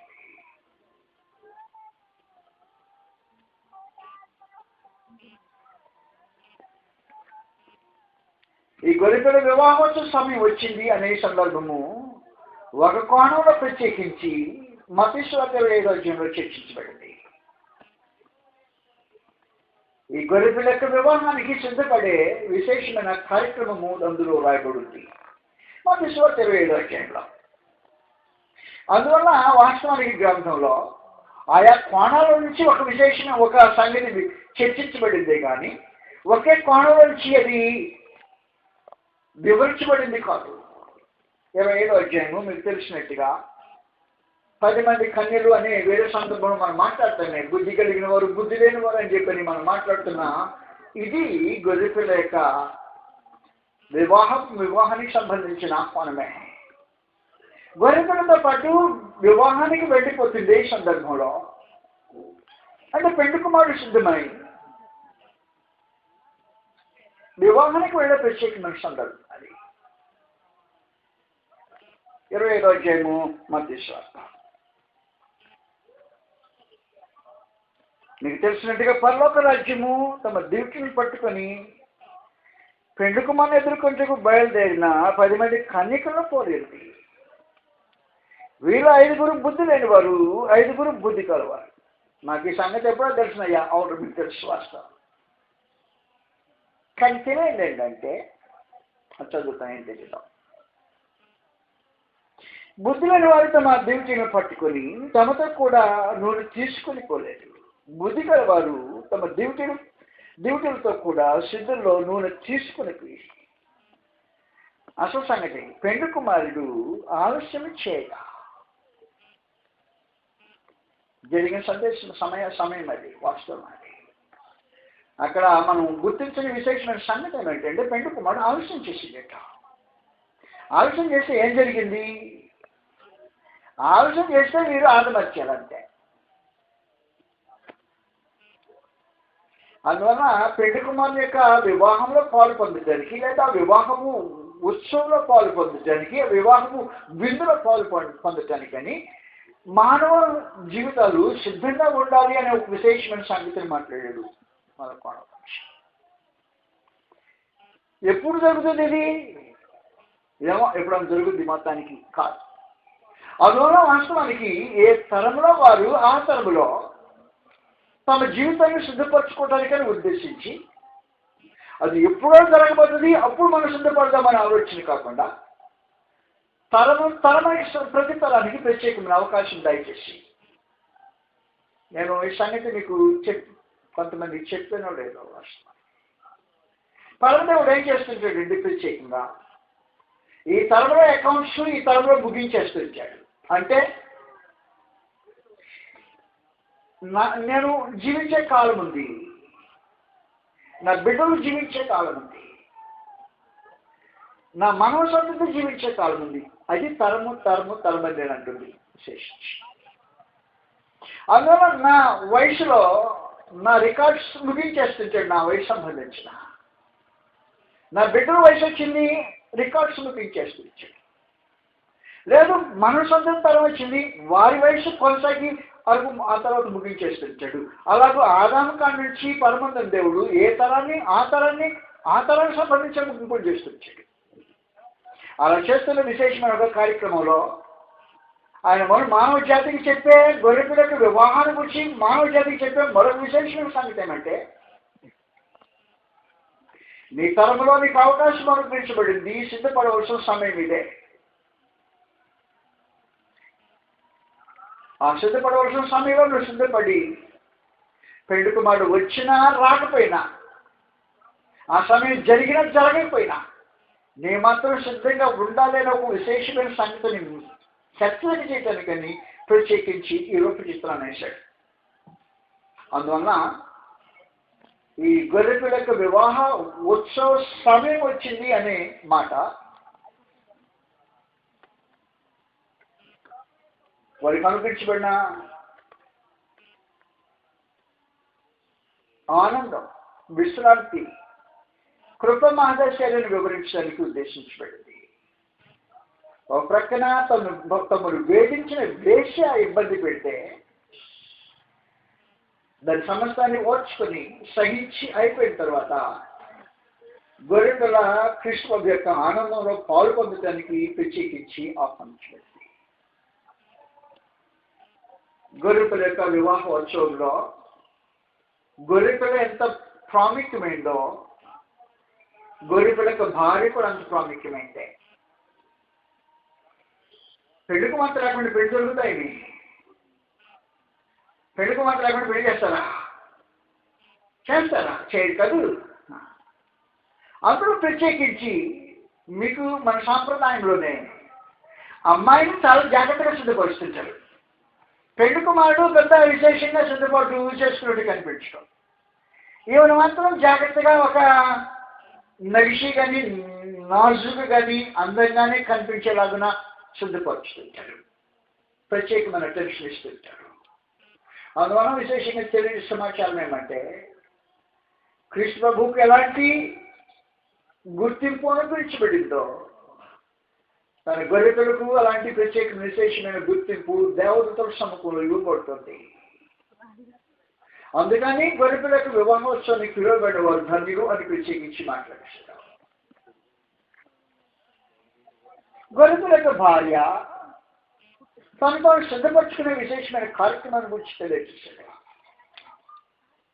గొర్రెపిల్ల యొక్క భార్యగా క్రీస్తు ప్రభు సంఘం ఎంతవరకు తను తాను సిద్ధపరచుకుంటుందో నిజంగా మనం ఆలోచన చేస్తే క్రీస్తు సంఘం అని చెప్పుకుంటున్నామంటే ఒక ప్రక్కనే వాస్తవమే, కానీ నిజంగా గొర్రెపిల్లకు తగిన భార్యలాగా సిద్ధపడే పరిస్థితి మనకు, మన జీవితాలకు, మన వ్యక్తిగతమైన బ్రతుకులకు, మన అనుదిన చర్యలకు సంబంధమే లేదు. అనుమాన సిద్ధపాటు సంపూర్ణంగా లోపమైన సంగతి మనం గుర్తించి గొర్రెపిల్ల యొక్క భార్య తను సిద్ధపరచుకున్నది అని చెప్పిన సందర్భాన్ని పురస్కరించుకుని మనం నిజంగా గొర్రెపిల్ల యొక్క భార్యగా ఎంతవరకు సిద్ధపడున్నాము. విందులో పాలు పొందడం మంచిదే, కరెక్టే, పిలవబడటం అంతా మంచిదే, కానీ గొర్రెపిల్ల యొక్క భార్యగా సిద్ధపరచుకోవటం అనే ఒక విశేషమైన కార్యక్రమం ప్రతి క్రైస్తవ జీవితానికి, ప్రతి పరిశుద్ధమైన జీవిత అనుభవానికి అవసరమైన సంగతి.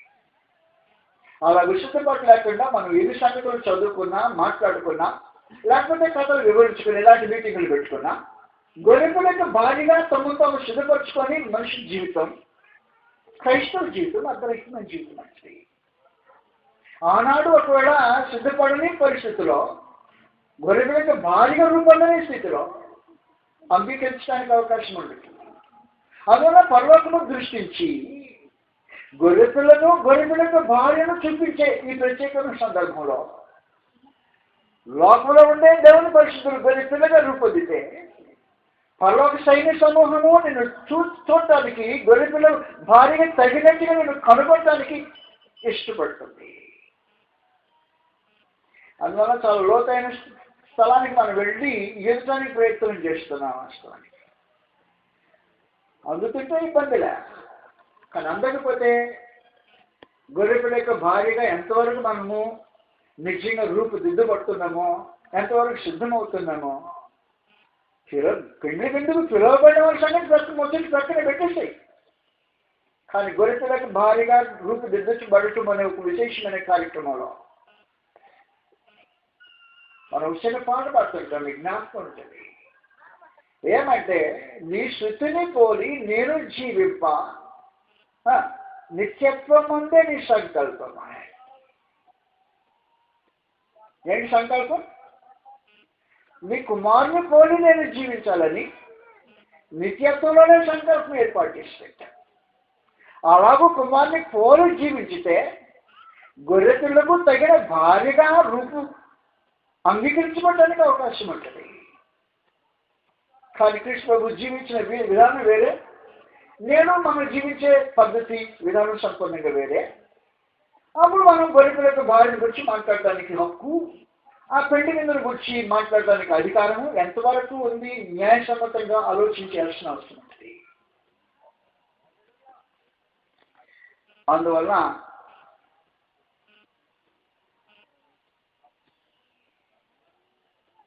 ఆయన చెప్పినట్టుగానే ఆయన స్తుతించింది. గొర్రెపిల్ల వివాహోత్సవ సమయం వచ్చిందంటే చెప్పేసాడు. రెండో సంగతి, ఆయన భార్య తాను సిద్ధపరచుకునింది. ఎప్పుడు వచ్చింది? గొర్రెపిల్లకి వివాహోత్సవ సమయం వచ్చింది. ఎప్పుడు వచ్చిందంటే ఆయన భార్య తాను సిద్ధపరచుకున్న సమయం ఎప్పుడు వచ్చిందో, గొర్రెపిల్లకి వివాహోత్సవ సమయం అప్పుడు వచ్చింది. ఒకవేళ వివాహోత్సవం సమయం రాలేదనుకో, మధ్యలో జరిగే ఈ సంగతి ఏంటో జాగ్రత్త గుర్తుపెట్టుకోండి. అపోస్తలులు చేసిన విశేషమైన కార్యక్రమంలో ప్రధానం చేసి వెళ్ళిపోయారు. 2 కొరింథీ పత్రిక 11వ అధ్యాయంలో అపోస్తలుడైన పౌలు సమాచారం మాట్లాడారు. అపోస్తలుల కార్యములు 11వ అధ్యాయం.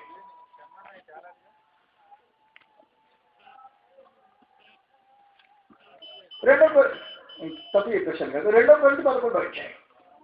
2 కొరింథీ 11వ అధ్యాయంలో అపోస్తలుడు పౌలు మాట్లాడుతూ ప్రధానం చేసిన కార్యక్రమాన్ని గురించి తెలియజేస్తాడు.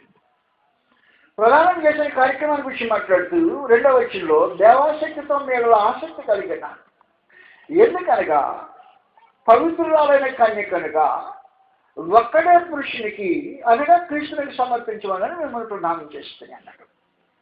ప్రదానం చేసిన సమయం నుండి పెళ్లి జరిగే సమయం వరకు మధ్యలో 2 విశేషమైన సంగతులు జరుగుతుంటాయి.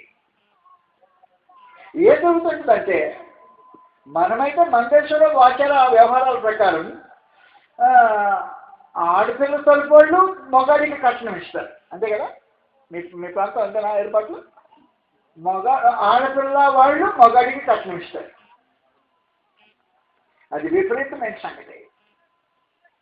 కానీ దైవనియమంలో విశేషమైన సంగతి ఏం దొరుకుతుందంటే, మగ పిల్లవాడు ఆడపిల్లని కొనుక్కుంటాడు. అందువల్ల క్రీస్తు ప్రభువు భర్త అయి ఉండి భార్యను కొనుక్కునేవాడు, భార్య చేత కొనబడేవాడు కాదు. అందువల్ల మన వివాహ సిస్టమ్ చాలా తప్పుడుది, అది మంచిదే కాదు. వాస్తవానికి భార్య చేత కొనబడి మళ్ళీ నేను మగవాడిని అనుకోతాడు ఆ మనిషి. ఆ ఏ మగవాడో నాకు తెలియదు. నేను కొనుక్కున్నాను రా కదా అమ్మ, దానికైనా ఇష్టపడిచ్చాడు. కానీ గొర్రెపిల్లకు వివాహ విధానం సంపూర్ణంగా వేరేంటి. ఆయన ఏం చేస్తుంటాడంటే తన భార్యను కొనుక్కుంటాడు. కొనుక్కోవడానికి ముందుగా ప్రదానం చేసుకుంటాడు. ప్రదానం చేసుకునేటప్పుడు అపోస్తలులు మాట్లాడి ప్రత్యేకించి పవిత్రురాలైన కన్యక ఒక్కడే పురుషునికి ప్రదానం చేశాము అని చెప్పేసి, ఈ ప్రదానం చేసిన కాడ నుంచి వివాహం చేసే వరకు మధ్యలో కొంత గ్యాప్, అంటే కొంత ఖాళీ ఉంటుంది, సమయం ఉంటుంది. ఈ సమయంలో జరిగించే విశేషమైన సంగతి ఆ పెళ్లి కుమార్తె యొక్క పవిత్రత పరీక్షించబడుతుంటుంది. రెండవ విశేషమైన సంగతి, ఈ పురుషుడు తన భార్యకు ఇవ్వవలసిన కట్న కానుకలు ఇస్తూ ఉంటాడు. ఇది జరుగుతుంటుంది వాస్తవానికి. ఇది ఈ కార్యక్రమము యూదుల వివాహము నియమం నుంచి తీసుకురాబడింది. మీకు తెలుసుంటే బహిరంగంగా ఇది ప్రారంభమైంది యాకోబు జీవితంలో. ఇశ్రాయేలు మన పితడైన యాకోబు జీవితంలో తన భార్య కొరకు 7 సంవత్సరాలు కొలువు చేశాడు. ఇవ్వలా మళ్ళా భార్య కొరకు 7 సంవత్సరాలు కొలువు చేశాడు. ప్రదానం చేసుకున్నాడు. ప్రదానం చేసుకున్న తర్వాత 7 సంవత్సరాలు కొలువు చేశాడు. ఈ కొలువులో తన కన్యాశుల్కాన్ని చెల్లించుతూ ఉండేవాడు. ఇది యూదుల వివాహము ఆచార వ్యవహారంగా మారిపోయింది ప్రత్యేకించి. అందువల్ల ఏం జరుగుతుందంటే, ప్రదానం చేయబడిన తర్వాత ఈ పురుషుడు తన స్త్రీకి తన భార్యగా ప్రదానం చేసుకుని అయిపోయిన తర్వాతనే పురుషుడే భార్యకు కన్యాశుల్కం ఇచ్చడం జరుగుతుంది. ఈ మధ్యలో స్త్రీ యొక్క పవిత్రత పరిశుద్ధత పరీక్షించబడుతుంది. మీకు ఈ సంగతి బాగా తెలుసును. మరి యొక్క పవిత్రత పరీక్షించబడింది, ప్రదానం చేయబడింది పురుషునికి. ఆమె పవిత్రత పరీక్షించబడే దినాల్లో కంప్లైంట్ వచ్చింది. కంప్లైంట్ వచ్చినప్పుడు ఏం జరిగిందో మీకు తెలుసు. ఏమైంది? నేను ఆ అమ్మాయిని ప్రదానం చేసుకున్నా, కానీ శరీరంగా ఆమెతో నాకేం సంబంధాలు లేవు, నాతో సంబంధం లేకుండా కూడా గర్భం వచ్చింది. ఇలాంటి కార్యక్రమము వారి యూదుల వివాహ వేడుకలో జరుగుతుంది. అందువలన గొర్రెపిల్లకి వివాహం రావాలంటే గొర్రెపిల్లకి భార్య తను సిద్ధపరచుకోవాల్సిన అవసరం ఉంది. ప్రధానం చేయబట్టి మాత్రమే కాదు, ఈ సిద్ధపాటు కొనపించబడిన సమయంలో మనుషులు గొర్రెపిల్లకి భార్యగా ఉండడానికి సంపూర్ణంగా పవిత్రతలో పరిశుద్ధతలో సిద్ధపరచుకోవాల్సిన విశేషమైన అవసరం ఉంది. ఆయన సంకల్పంలో ఏర్పాటు చేయబడినప్పుడే తన ఎదుటి పరిశుద్ధులను నిర్దోషులైన వల్లని జగత్తు పునాది వేయబడతాయి. కనుక గొర్రెపిల్లకి వివాహము భార్య తను సిద్ధపరచుకోవటానికి గాను పరిశుద్ధులని నిర్దోషులుగా ఉండే ఈ కార్యక్రమము కొనసాగించవలసిన అవసరం ఉంది. అప్పుడు ఎప్పుడైతే సంఘము పరిశుద్ధతను నిర్దోషత్వాన్ని కొనసాగించుకుని గొర్రెపిల్లకి భారీగా రూపుదిద్దబడిందో, ప్రదానం చేయబడిందో కాదు, రూపుదిద్దబడిందో, అప్పుడు గొర్రెపిల్లకి వివాహోత్సవ సమయము వచ్చినది అని ప్రత్యేకించి కాకవేయటం జరిగింది. అందువల్ల ప్రదానం చేయబడిన సమయానికి వివాహం జరిగే సమయానికి మధ్యలో ఈ సిద్ధపాటు కాలంలో గొర్రెపిల్ల భారీగా సంఘము తను సిద్ధపరచుకోవాల్సిన విశేషమైన కార్యక్రమము ఎంతైనా ఉంది. అందువల్ల ఈ గొర్రెపిల్లకి పెళ్లి విందు ప్రకటన 19 ఆయన మాట్లాడుతున్న విశేషమైన సందర్భంలో గనుక మనము సంతోషపడి ఉత్సహించుదుము, ఉత్సహించి ఆయన మహింపరచుదు మనం చెప్పగా వింటిని. ఎవరు సంతోషించి ఉత్సహించేది? గొర్రెపిల్ల భార్య కాదు. ఎవరు సంతోషించి ఉత్సహించేది? పరలోకంలో ఎవరో సంతోషించి ఉత్సహిస్తుంటారు. కాబట్టి గొర్రెపిల్లకి భార్య తను సిద్ధపరచుకున్న సమయంలో అప్పుడు వారికి పెళ్లి విందు జరుగుతుంటుంది కనుక, పెళ్లి జరుగుతుంటుంది, దానికి సంబంధించిన కార్యక్రమం జరుగుతుంటుంది కనుక సంతోషించి ఉత్సహించే దూతగణం, దేవుడి సన్నిధిలో పరిశుద్ధుల సమూహం ఈ కార్యక్రమాన్ని జరిగిస్తుంటారు. దాని కొరకని మనుషులు మన వంతులో మనము ఎంతైనా సిద్ధపడవలసిన అవసరం ఉంటుంది. నేను మీకు మాట్లాడిన ఈ సందర్భంలో ఎంతవరకు మీ దగ్గరకు వచ్చానో నాకు లేదో నాకు తెలియదా. మరి ఈ అంశము మనం ప్రస్తుతం ముగించడానికి అవకాశం ఉండదు, ఎందుకంటే కింద విశేషమైన సంగతులు ఇంకా రాయబడి ఉన్నాయి. మన సమయం దగ్గరకు వచ్చేస్తూ ఉంది. అతడు నాతో ఇలా చెప్పాడు, గొర్రెపిల్ల పెళ్లి విందుకు పిలువబడిన వారు ధన్యులు రాయము. మరియు ఈ మాటలు దేవుని యథార్థమైన మాటలని నాతో చెప్పాడు. గొర్రెపిల్లకి పెళ్లి విందుకు పిలువబడిన వారు ఇప్పుడు ఎవరు? క్రీస్తు సంఘం అంతా గొర్రెపిల్ల సంఘం అంతా గొర్రెపిల్ల భార్య అయితే, ఇప్పుడు వివాహానికి పిలువబడిన జనం ఎవరు? క్రీస్తు సంఘం కాకుండా దేవుడి సముఖానికి పిలువబడే ఇంకా వేరైనా మనుషులు ఇంకెవరైనా ఉంటారా? No chance. మనుషులు ఇంకెవరో వచ్చి క్రీస్తు సంఘం కాకుండా దేవుడి సముఖంలో పిలువబడే ఆ విందులో పాలు పొందే అవకాశం ఉంటుంది. అందువల్ల ఆ పిక్చర్ మార్చేసాడు అన్నమాట. ప్రత్యేకించి పిక్చర్ మార్చేసి సంఘాన్నే పిలువబడిన గెస్టులుగా మార్చి చూపిస్తున్న చిత్రం ఇది ప్రత్యేకించి. అందువల్ల పిలువబడిన వారు ధన్యులు అని రాయము అని చెప్పేశారు. మనం ఈ ధన్యులు అనే సంగతి ప్రకటన గ్రంథంలో విశేషంగా అనేక 7 సార్లు ప్రత్యేకించి మాట్లాడబడింది. ఈ ధన్యులు అనే సంగతిని మనం ఇప్పుడు చర్చించడానికి అవకాశం ఉండదు. వాస్తవానికి గొర్రెపిల్ల యొక్క పెళ్లి విందుంది. ప్రదానం చేయబడిన సమయం ఉంది. పెళ్లి విందుకు పిలువబడిన జనం ఉన్నారు, పెళ్లి విందులో పాల్గొందే భాగ్యవంతులు ఉన్నారు అని విశేషమైన సంగతులన్నీ మాట్లాడే ఒకే సందర్భం ఏమంటే, పరలోక సౌభాగ్యంలో దేవుని ప్రజలు అనుభవించబోయే మహత్తరమైన కృప, మహదైశ్వర్యం, ఆయన ప్రజలు అందుకోబోయే విశేషమైన అవకాశ భాగ్యం, పరలోకముకు ఆహ్వానించబడినప్పుడు వారు అనుభవించబోయేది ఆశ్చర్యమైన అనుభూతిని గురించి మాట్లాడుతున్నాడు. ఆ ఆశ్చర్యకరమైన అనుభూతిని మనం అనుభవించాలంటే నిజంగా ఆ రోజే రావాలి. ఆ రోజు రాకుండా మనం మాట్లాడుతున్న మాటలు కేవలం మాటలుగానే మిగిలిపోతుంటాయి. ఎన్నిసార్లు ఇది రుచిగా ఉందని చెప్పుకున్నా, తినందాన్ని రుచిగా ఉందని చెప్తేనే అది ఎలాగుంటుందో వాస్తవానికి మనం అనుభవించకుండా ఈ రోజున మాట్లాడుతున్న సమాచారాలు అలాంటిగా మిగిలిపోతుంటాయి. కనుక గొర్రెపిల్లకి వివాహ ఉత్సవ సమయము వచ్చినది ఎప్పుడంటే గొర్రెపిల్ల తను తాను సిద్ధపరచుకున్న రోజున, ప్రదానం చేయబడిన రోజున సిద్ధపరచుకోవాలా. ఈ మధ్యలో ప్రత్యేకించి విశేషంగా తెలియజేశాడు.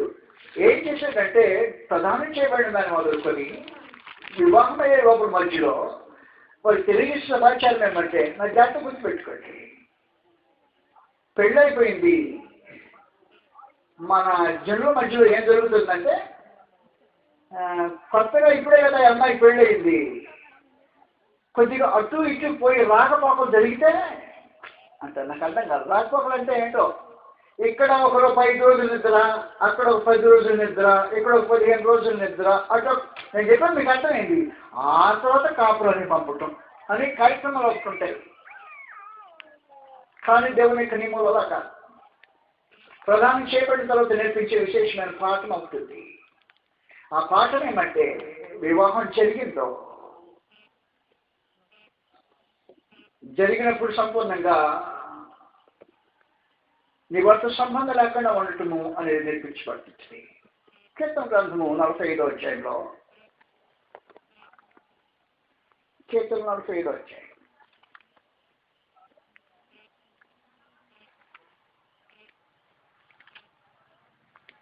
ఇది గొర్రెపిల్లకు వివాహానికి సంబంధించిన కార్యక్రమమే. సంఘానికి క్రీస్తు ప్రభువుకు ఉండే దాని కోరికను ప్రత్యేకించి ఇక్కడ తెలియజేస్తున్నాడు. 45వ అధ్యాయం కీర్తన గ్రంథంలో, ఓ సంగమా సర్వాంగం అని మీరు పాట పాడేటప్పుడు ఉపయోగించిన ప్రత్యేకమైన పదజాలము ఈ కీర్తన నుంచి తీసిందే. చదువుతాం ఈ సమయంలో. 9వ వచనంలో, నీ దయనందన స్త్రీలలో రాజకుమార్తెలు ఉన్నారు, రాణి ఓఫిరు అపరంజితో అలంకరించుకొని నీ కుడిపార్శ్వమున నిలుచున్నది. తర్వాత నేర్పిస్తున్నాడు పాఠం ప్రత్యేకించి, కుమారి ఆలకించుము, ఆలోచించి చెవి యొగ్గుము. ఏమది? ఇప్పుడు ఇంకా కుమారి పెళ్లి కాదా, అమ్మాయికి మాత్రం ప్రధానమైన తర్వాత కూడా కుమారియే, మిసెస్ కాలా. ఇంకా ఆ మిసెస్ కాకముందు కుమార్తో మాట్లాడుతున్న విశేషమైన సంగతి అది. కుమారి ఆలకించుము, ఆలోచించి చెవి యొగ్గుము. నీ స్వజనమును నీ తండ్రి ఇంటిని మరుగుము. అప్పుడు వివాహం జరిగేది. ఈ రాజు నీ ప్రభు, అతనికి నీ సౌందర్యమును కోరినవాడు, అతనికి నమస్కరించు. అందువల్ల మళ్ళీ పెళ్ళైపోయిన తర్వాత రాకులు పాకులు ఉండవు. మనుషులు ఏం చెప్పారు తెలిసిన? ఏం చెప్పారంటే, ప్రభువుని యేసులా వస్తాడట, వచ్చినప్పుడు పెండి కుమార్తె సంఘాన్ని ఎత్తుకొని పోతాడంట. ఎత్తుకొని పోయిన తర్వాత 7 సంవత్సరాలు మధ్యాకాల మాసంలో పెళ్లి విందు జరుగుతుందంట. నేను చెప్పాను మీకు అర్థమైంది. రావటం పోవటం అన్నమాట కాదు. అది పెళ్లి విందు జరుగుతుందంట. జరిగిన తర్వాత మళ్ళీ కిందకి దిగి వస్తాడంట. ఆ కార్యక్రమాలు జరగవు. అందుకనే పెళ్లి కుమార్తెకు ముందు చెప్పేస్తున్నాడు, ప్రదానం చేయబడిన కన్యక నువ్వు జాగ్రత్తగా గుర్తుపెట్టుకో, పెళ్ళయిందా మళ్ళీ తిరిగి ఇంటికి వచ్చేదానికి లేదు. పెళ్లి కాకముందే ప్రదానం చేయబడినప్పుడే నువ్వు నేర్చుకోవాల్సిన 2 పాఠాలు ఉన్నాయి. అదేమంటే నీ స్వజనమును నీ తండ్రి ఇంటిని మరువుము అనిషడు. గొర్రెపిల్లక భార్య చేయవలసిన ప్రదానం చేయబడిన కన్య చేయవలసిన 2 విశేషమైన సంగతులు ఏమంటే ఈ భూసంబంధమైన వాటిని మర్చిపోవటం ప్రత్యేకించవలసిన. ఎంతకాలమైన సంబంధం కలిగి ఉన్నదో కృపను విమోచన సరిగా అనుభవించడానికి అవకాశం ఉంటుంది. పరమదేవుని యొక్క దూతలు సొదొముకు వచ్చారు. అబ్రహాము ఆ దూతలతో ముందుగానే కృప కొరకు ప్రార్థించేశాడు. తన సహోదరుడైన లోతును అతని కుటుంబాన్ని జ్ఞాపకం చేసుకున్నాడు. తొలిసారి రక్షించాడు, శత్రువులు పట్టుకొని పోతే రక్షించాడు. రెండోసారి దేవదూతలు దిగొచ్చారు ఆ పట్టణాన్ని నాశనం చేయడానికి దిగొస్తే అబ్రహాము నిలిచి ఒకవేళ సొదొమలో లోతు కుటుంబం ఏమైనా హాని కలుగుతుందేమో మనం ఉద్దేశించి దేవుడు ఉగ్రతను తప్పించడానికని బేరమాడుతూ వచ్చేసాడు. 50 దగ్గర నుంచి 10 దగ్గరకు వచ్చాడు. కనీసం 10 మంది అలా ఉండరా? ఆ 10 మందిలో లోతు భార్య 2 పిల్లకాయలు ఉండపోతారా? ఆలోచించి సాగిస్తాడు. అక్కడి నుంచి ఎకాఎకిని దేవదూతలు సొదొమ వెళ్ళిపోయారు. విమోచనకు సొదొమలో ఉండే లోతు భార్య కానీ కుమార్తెలు కానీ సిద్ధపడ్డాడు. అందరూ ప్రత్యేకించి మీకు తెలిసినట్టుగా సొదొమలో ఇంకా తను జాగు చేస్తుంటే ఆలస్యం చేస్తుంటే దేవదూతలు చేతులు పట్టుకుని సొదొమ బయటికి లాక్కొచ్చి ఒక ప్రత్యేకమైన సంగతి చెప్పేశారు. వెనక్కి తిరిగి చూడొద్దు. ఆ వెనక తిరిగి చూడని ఒక విశేషమైన జీవిత అనుభవము క్రీస్తు సంఘానికి వస్తే పెళ్లి కుమార్తె తను సిద్ధపరచుకున్నట్టు. స్వజనమును తండ్రి ఇంటిని మరవగలిగితే. కానీ ఈ రోజున మనుషులకు ఆ సంగతి లేదు. సంఘం పేరు సంఘమే, కానీ ఏది చూసినా భూ సంబంధమైన ఆలోచనలే. ఈ స్వజనాన్ని తండ్రి ఇంటిని మరవలేని ఒక బాంధవ్యం పెట్టుకుని పెళ్లి కుమార్తెగా కృష్ణ ప్రభుతో పాటు పెళ్లి విందులో పాలు పొందడానికి ఆలోచన చేస్తున్న మనుషులు అర్ధరహితులైన మనుషులు. నీ స్వజనమును తండ్రి ఇంటిని మరిచే అనుభూతి నీకు ఎప్పుడు కలుగుతుందో నాకు నిశ్చయంగా తెలియదు. శరీర సంబంధులే, శరీర సంబంధమైన కార్యములే, శరీర సంబంధమైన సంపాదన, శరీర సంబంధమైన కోరికలే తీర్చబడకుండా కొనసాగుతుండే ఈ మనుషులంట గొర్రె పిల్లకు పెళ్లి విందుకు వెళ్తానంట. లేకపోతే గొర్రె పిల్లలు భారీగా ఉంటారంట. అదేలా ఉంటారు? ఖచ్చితంగా ఉంటారు. పాటలు నేర్పించడానికి ఉద్దేశించారు. అందరూ మాట్లాడినప్పుడు మీరు నిజంగా క్రీస్తు ప్రభుత్వం పాటు లేకపోయిన వారైతే పైన వాటిని వెతుకుని భూ సంబంధమైన వాటిని మనసు పెట్టుకుని ఏదైనా మీరు మృతి పొందితే మీ జీవము క్రీస్తునందు దేవుని ఎందుకు దాచబడి ఉంది. పైన చూడండి అంటే పైన చూసేవాళ్ళు ఎంతమంది ఉన్నారు? కూర్చున్న వాళ్ళు మనం పైన చూసేవాళ్ళు ఎంతమంది ఇక్కడ? ఈ పెళ్లి కుమార్తె భార్య, పెళ్లి కుమార్తె యొక్క భార్య, ఇదే పెళ్లి కుమార్తె. ఈమెగా వివాహం జరగబోయేది. వీళ్ళ పెళ్లి ముందులో పాలు పొందబోయేది. ఆశ్చర్యమైన అర్ధరహితమైన ఆలోచనవి. అందువల్ల మన స్వభావ లక్షణమే, ఆలోచనే సంపూర్ణంగా, యాటిట్యూడే, మన దృష్టియే సంపూర్ణంగా మార్చబడాల్సిన అవసరం ఉంది.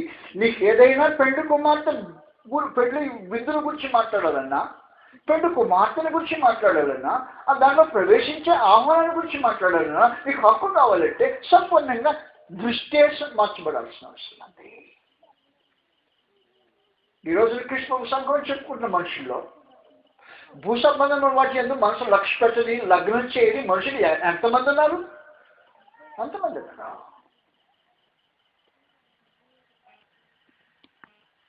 సంపాదనలు, పొలాలు, బట్టలు, లేకపోతే కార్లు, వాహనాలు, లేకపోతే ఇంకా బంధు అవి ఇవి. ఇది పెళ్లి కుమార్తెకు భార్య సిద్ధపడిందా?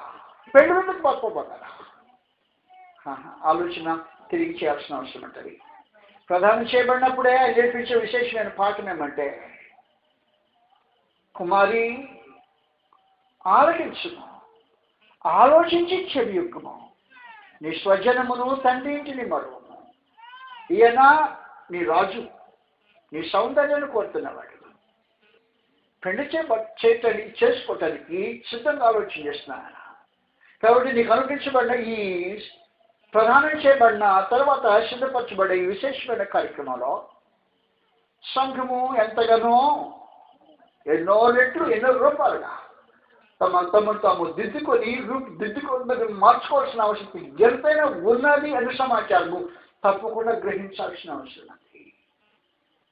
కనుక ఉన్న తీరులో మనం పెళ్లి విందుల గురించి మాట్లాడటానికి కానీ, పెళ్లి కుమార్తెగా అనుకోవటానికి కానీ, లేకపోతే భార్య సిద్ధపడింది అనుకోవటం కానీ, ఆ పెళ్లి విందుకు పిలువబడిన వారు ధనిగానే మాటల గురించి ఆలోచన చేయడానికి కానీ, సిద్ధపడిన మనుషులము తగిన వారము కాదు కాదు కాదు అనే సమాచారము ఖచ్చితంగా తెలుసుకోవాల్సిన అవసరం ఉంది.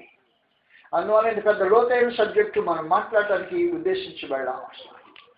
మనం లైట్గా ఎక్కడో అడుగున ఉన్నాము, ఎక్కడ దిద్దుబాటు కావాలనో వాస్తవానికి ఆ సంగతులు మాట్లాడుకుంటే మర్యాదగా ఉండేది. కానీ ఆ సంగతులు మనం మాట్లాడుకోవడానికి కూడా వాస్తవంగా. అందువల్ల మన లోపల ఖచ్చితంగా మనకు తెలుస్తుంది అని నేను ఊహిస్తున్నా మాట్లాడుతూ. గొర్రెపిల్ల యొక్క వివాహం వచ్చే సమయం వచ్చిందా? ఎప్పుడు వచ్చిందంటే పెళ్లి కుమార్తె తను సిద్ధపరచుకున్నప్పుడు వచ్చింది. సిద్ధపరచుకోకుండా ముందే పెళ్లి కుమార్తె వస్తున్నారు. విందులో ప్రవేశించుకుని సంతోషంలో పాలు పొందటం అనే విశేషమైన కార్యక్రమాలు సిద్ధపడిన వారికి సొంతమైనవి, కానీ మాటలు చెప్పుకునే వారు సొంతమైనవి కాదు. సంఘం అని చెప్పుకొని అనుభవాలు లేకుండా, దాంట్లో ఉండే పరిస్థితులు జీవితాల అనుభవంలో లేకుండా జీవించుతున్న మనము పెళ్లి కుమార్తె అని కానీ, పెళ్లికి సిద్ధపడుతున్న వారమని కానీ, పెళ్లి విందులో ప్రవేశించబోతున్నామని కానీ, ఇలాంటి ఊహలు చెక్ చేసుకొని పాడు కాకుండా ఉండాలని ఎక్కడ లోపంగా ఉన్నదో ఆ స్థలంలో నిలిచి ఆలోచన చేసి రెండు విశేషమైన సంగతులు నాకు చెప్తున్నా. కుమారి ఆలకించుము, ఆలోచించి చెవియొక్కుము, నీ స్వజనమును తండ్రి ఇంటిని మరువము.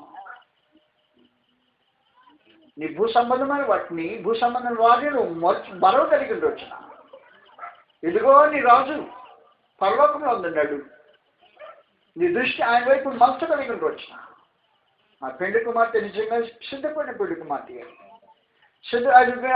అలాంటి సిద్ధపడిన మనుషులు ఆ పెళ్లి విందులో పాలు పొందటానికి భాగస్వాములై తగిన వారై, ఆహ్వానానికి కృప పొందటానికి తగిన వారై ఉంటారే, కానీ దానికి భిన్నంగా మాత్రము కాదు అని సమాచారం మనం తెలుసుకోవాల్సిన అవసరం ఉంది. అందులో ఇక్కడ ప్రత్యేకించి ఆయన మాట్లాడుతుంది ఇద్దరు స్త్రీలను గురించి. ఒక స్త్రీకి తీర్పు జరుగుతుంది, ఒక స్త్రీకి పెళ్లి జరుగుతుంది. తీర్పు జరుగుతున్న స్త్రీ శిక్ష అనుభవించుతుంది. వివాహం అనే దానికంటే విశేషమైన సంతోషకరమైన సమయము జీవితానికి ఏది ఉండదు. అందువలన ప్రత్యేకించి పెళ్లి సమయం అని మాట్లాడేది తప్ప భౌతికమైన రూపంలోది పెళ్లి కానే కాదు. ఆత్మ సంబంధమైన సంగతులను సరిచూస్తూ ఆత్మ నేర్పించే బోధను మనం అంగీకరించాల్సిన అవసరం ఉంది. అలా చేసి దేవుని కృపను విడిచాలని ప్రభువైన యేసుక్రీస్తు వారి పరిచయం మనం చేసి ముగించుతున్నాం. నమస్కారం.